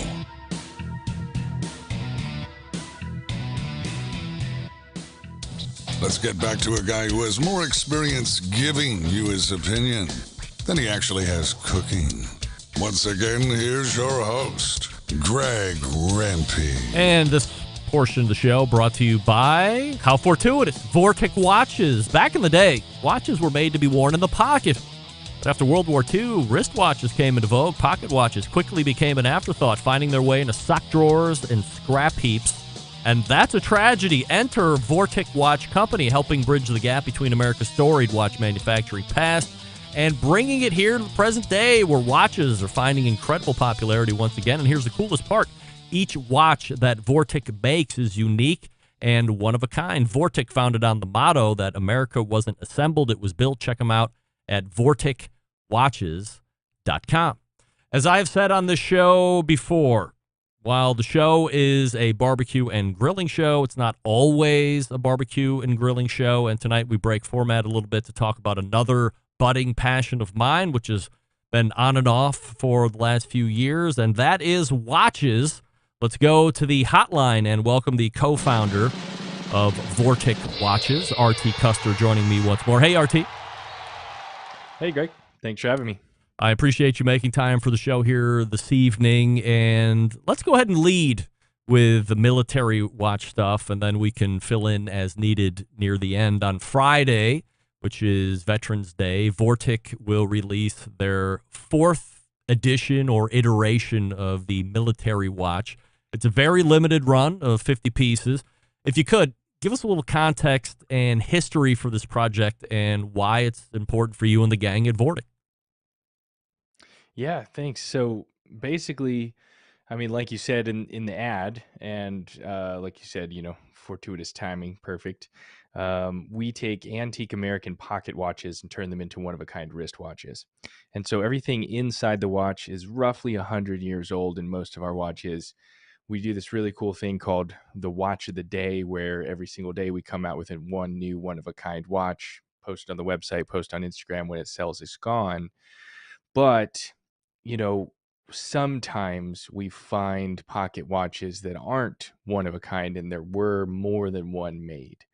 And one of those, and the best example, is called the Master Navigator's Watch.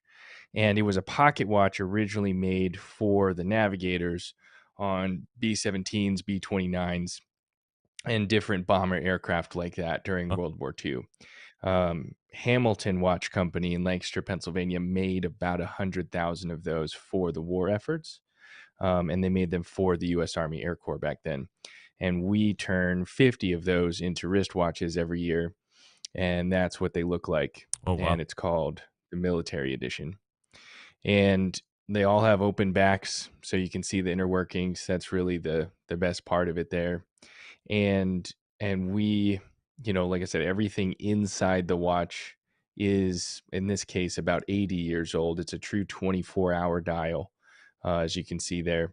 And then we manufacture the case, the crown, the hardware, everything on the outside of the watch to preserve it and make it a wristwatch, but also make it wearable every day. And so, I mean, I've seen a lot of watches. I've been in the watch industry, almost 10 years now. Obviously I'm biased, but this is, it's my daily wear. Like it's just the coolest watch on the planet for so many reasons, but really that provenance. I would imagine anybody that either has a tie back personally to World War II, or even more than that, somebody that might have been an aviator or had used one of these watches. I mean, how great of a tie back would that be? But somebody who just appreciates American history.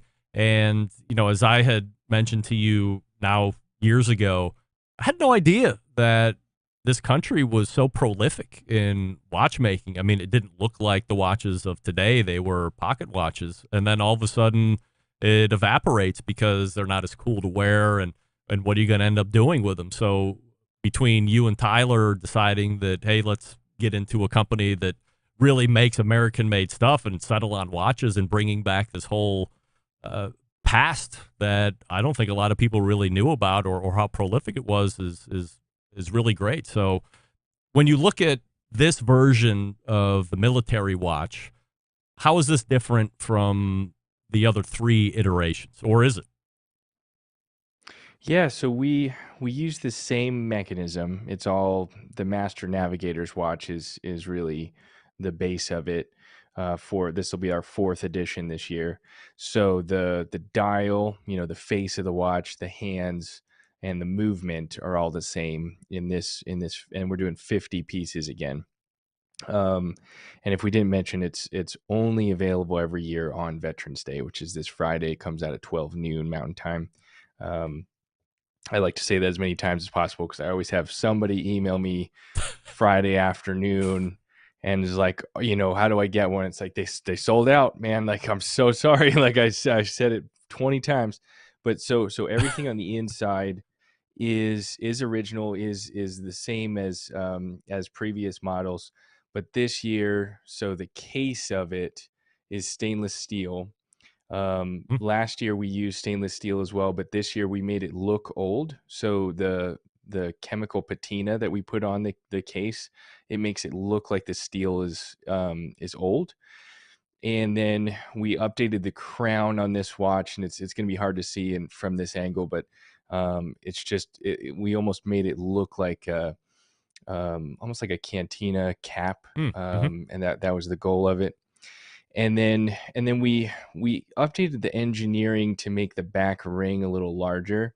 And so the ring around the back, and it's going to be hard to see with the glare just from my lights here, but the ring around the back has a lot more space on it, and we're able to tell the story, and the engraving on this watch is just really, really cool. So we just, we're getting better. What do they say? 1% better every day, just from a manufacturing standpoint.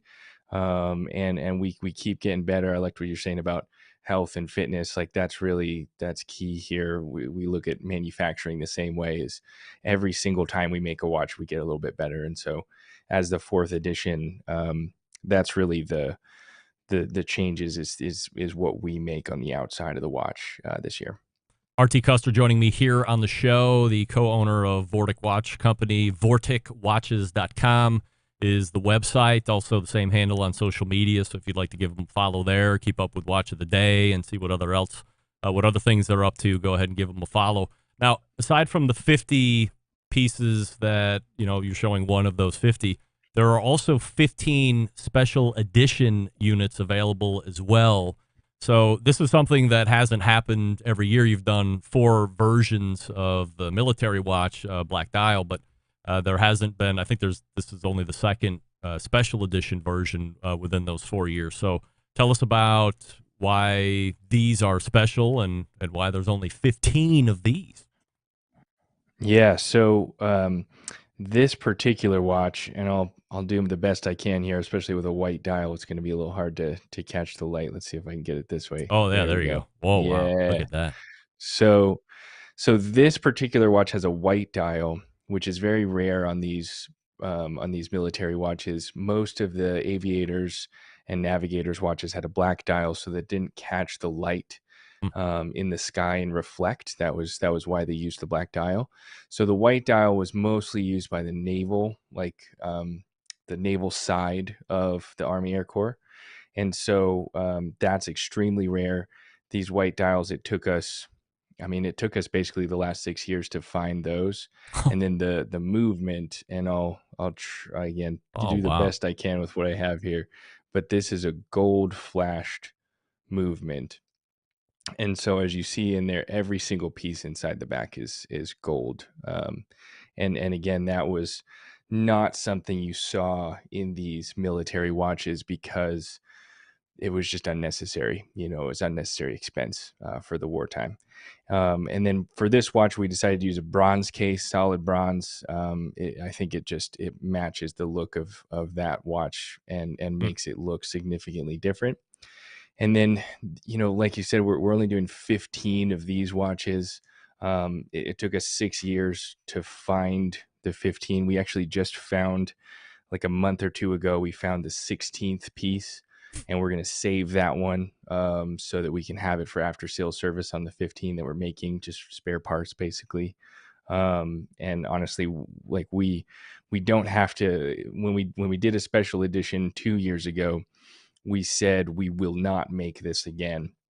And that was really special. It was really cool, but we could make more of those. And so we just said, hey, we're not going to make this again. This year, we literally cannot make it again. and we keep it's not feasible to find another 15 of these things. Wow. And so that's how rare it is. And the one that we did in 2020, we did 15 pieces, and that one sold out in 6 minutes. So I have no idea what's going to happen this Friday when we release. I mean, we have 65 total watches. And yeah, I'm just always so grateful for, our customer base coming and supporting us, and buying these watches. We call them pieces of history, pieces of American history. That's why we do it. But really, it all ties back into the why of this, the why of Veterans Day. We donate a portion of the proceeds of all these watches to a school in Delaware called the Veterans Watchmaker Initiative, and they teach U.S. military vets how to become watchmakers. So that's our tie-in. That's why we do it on Veterans Day. This year we already cleared about $100,000 that we've donated to that school. But we just do the best we can to support veteran causes like that especially are tied into the watch industry. And all because, they risk their lives, and they are risking their lives somewhere, right now, so that we can sit here and have this conversation in total freedom. So if you're a veteran, you're listening to this, thank you for your service. We really appreciate you. I really appreciate that. Let's talk price points here for the standard military edition, the 50 pieces. What are we looking at retail? So the 50 piece limited edition of the military edition this year, our fourth watch, is $7,995. So an $8,000 price point on that one. And then our 15 piece special edition is $11,995. So a $12,000 price on that watch. I'm not looking for specifics, but how do you come up with pricing on watches these days? Because I'm not about to draw a comparison to, Royal Oak and Vortic watches or some of the Daytonas that seem to really take off over the last couple of years for whatever reason. But I think people would hear that price and be a little shocked. So certainly I understand that if you don't have a passion or a fandom of watches like I do, or are in the business like you are and know quite a substantial amount of it and where these prices come from, How do you talk to somebody about making an investment like that? Yeah, totally. So these watches aren't for everyone. I mean, they're first of all they're fairly large. It's a pocket watch on your wrist. So we already are we're already in a niche industry in watches, and we niche it down even more in the pocket watches turned into wristwatches. But what we strive for is to embody what American made was originally synonymous with, and that was quality. And so we try to provide the highest quality product made in USA. We proudly stamp made in USA on everything that we make, because we can, and we're one of the only companies that can. Most watches today are made in China, Japan, or Switzerland. Yep. And we're the only ones really trying to make a big business and build it all here in Fort Collins, Colorado, much less, just in America. And so that's one thing is, anyone that makes anything else in the USA knows how expensive that is, but also how valuable that is, because, this isn't just a flash in the pan business. This is a legacy business for myself, for Tyler, for our families. Like we're building a company here. We're building a brand that's going to be around for 100 years. And all of that takes a lot of time and effort. When you look at costs and things like that, obviously you can back into figuring out how to price things, but we have a really solid range. Our watch of the day starts at $2,500 and ranges up to about $6,000. And so if you're not in the market to spend 8 to 12 on one of these military watches, we have lots of other things in different price points. And if 2,500 sounds like it's out of range for you, then there's lots of other awesome watches on the market, just depending on what you're into. For me, my go-to is a G-Shock. I love the G-Shock brand. I think it's really cool. You can pick up a really awesome, super well-made G-Shock for $250. Yep. They have $1 billion factory in Japan where they make all those things. I've watched all those videos on YouTube about how they make them. And then, like you mentioned, there's Royal Oaks, there's Paddocks, there's Arnold and Son, there's Jacob and Co. There's companies that are making $1 to $5 million per watch pieces. Yeah. And I'm sure that they have the same reaction, when I first learned that you could charge $1 million for one watch, it was just like, wow, okay. I guess my $8,000 watch is a really good deal then, because I think mine's cooler than that $1 million watch. So, at the end of the day, it's really, for me, we're building conversation pieces.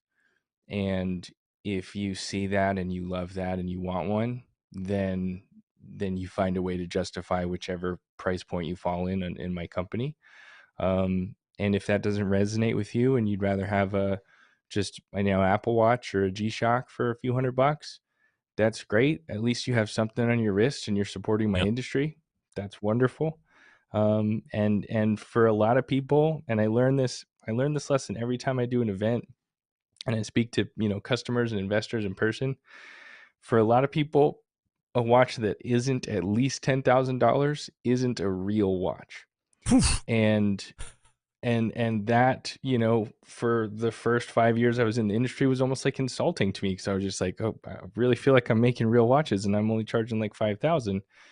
So, I don't know what's going on here. So there's no good answer to that question. I think it's all about perspective. And that's why I just try to say, like, look, we got a huge range, and wherever you lie on that range is your perspective. And there's no wrong answer there.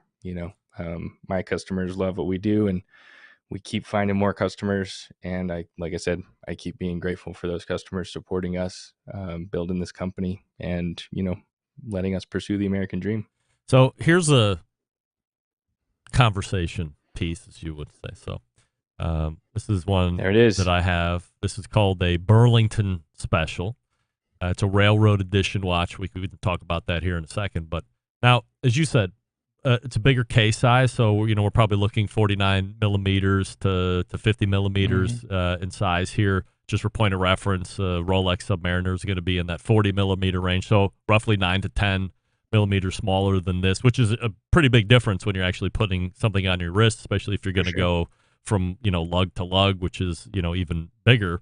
And we won't get into the weeds on how you're supposed to size watches or what the traditional way to size watches to your wrist are. But I wear this watch, and what's the first thing that sticks out? To me, it's the individual minute indices on the dial. So people will stop and go, oh, that's a very handsome watch you're wearing, or what kind of watch is that, or where could I get one of those? And of course, they can't get one of these specifically because this one is really kind of a one of a kind. I think you might have made a smaller version of this one a handful of months ago, but not a railroad style watch. And it's just, and of course, it has the open back as well, so you can see the balance wheel and all the other inner workings there. And it's fun to wear, but it allows me to talk about the company, number one, which is good since, we have a business relationship. But number two, it also allows me to tell the story of a time gone by. People have no idea that, again, that America was such a prolific watchmaking nation. And I can also talk about in the weeds of this particular watch, which was the first one to come out in mail order. They were eliminating middlemen. They were trying to make a more competitively priced watch. So you could send in your money. I think you could actually make payments. And this is in the 1900s or whatever. So you're sending a check or cash or whatever you're doing. And it's just so unique. If you're a lover of watches, these really are way different from what you're seeing in the market today. Yeah, and that's why we call them conversation pieces, because just that watch, you can have a conversation about the westward expansion of the railroad industry in the United States in the 1800s. You can have a conversation about how on the railroads that watch is lever set, which means that the crown doesn't actuate. You can't just pull the crown out to set the time. You actually have to take the whole bezel off, pull out a lever, and then set the time. And the reason that works like that is because if you're a conductor or an engineer on the railroad, you didn't want to accidentally pull the crown and change the time. So when that lever's out, now you can change the time. But when that's in, it's just in wind mode, and that's a safety mechanism. All kinds of conversations about that. And that ties into the Ball Watch Company and Webb C. Ball, who was the greatest marketer in the history of watches, because Cleveland based. He was in Cleveland, Ohio, where they had this massive train wreck in, I think it was 1896, and that created all those railroad standards and the safety mechanisms and all the things that you saw in railroad pocket watches for decades. And that was, that's where the term "on the ball" comes from. If you're on time, you're on the ball. There's so much history in every watch that we make, and that's why we're not really making watches. I say we're engineers, we're not watchmakers. We're preserving pieces of American history so that people like you and I that enjoy conversations about history, enjoy conversations about American made and what that should stand for. And, America wasn't assembled, it was built. What does that mean? That's a conversation in itself. I love that. Right. So all of that is baked into this little thing that tells time on your wrist that may or may not come up in a random day-to-day conversation. And you just, you don't get that out of many watches, much less things in life anymore. Especially for men, we don't wear a whole lot of jewelry in general. Right. And so, this watch, it tells a story by itself, but it's also part of our story.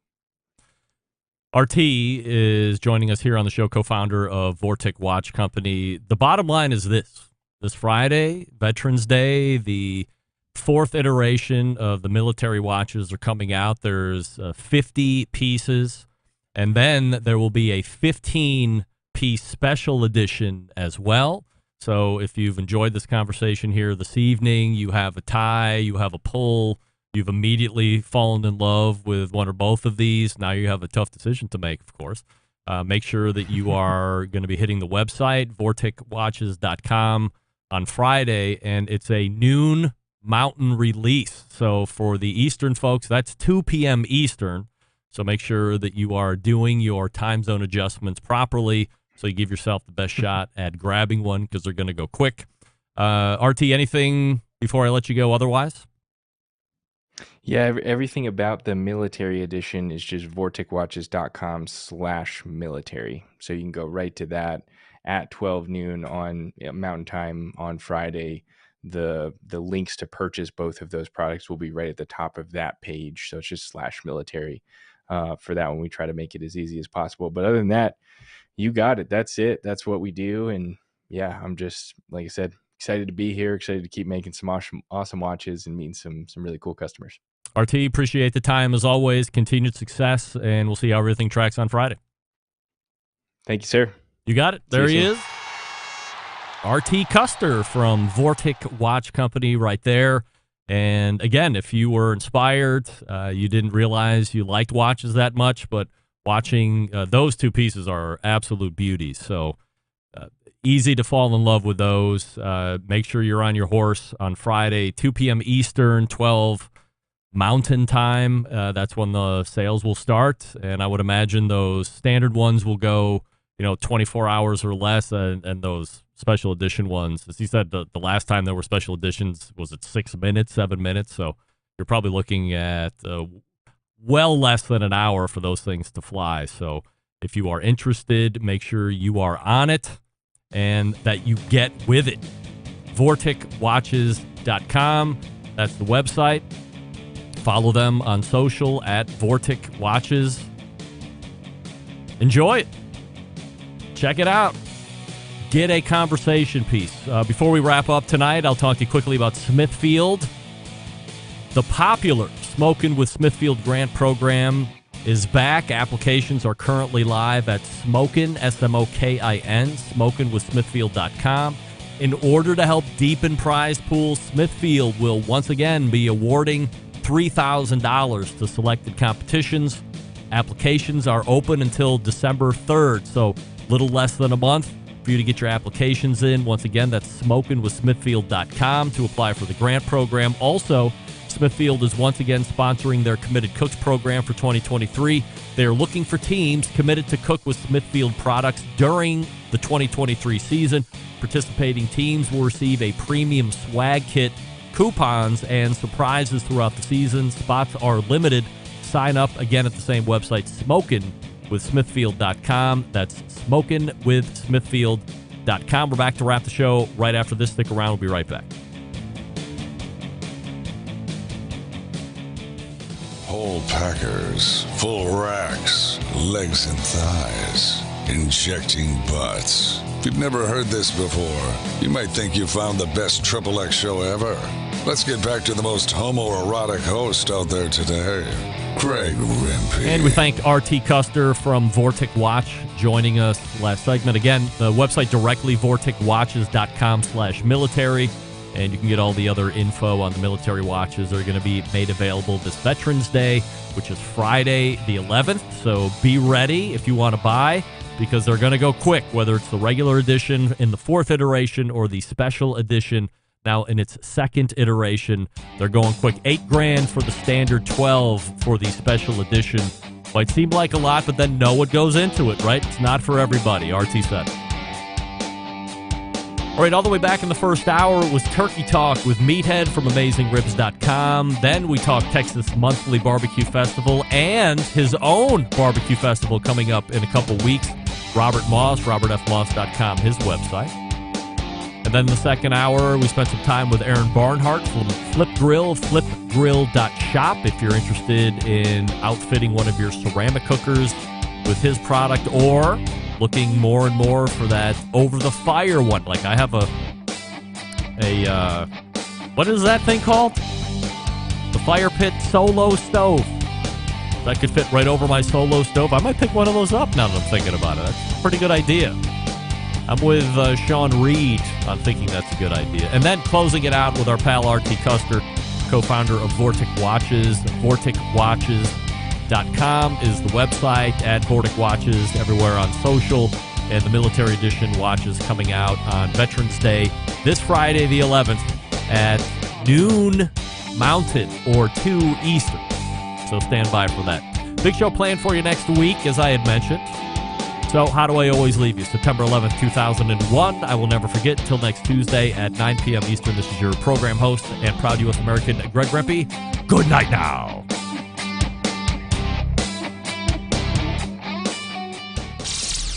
This is Jim Minion from Two Loose Screws. I'm listening to Barbecue Central.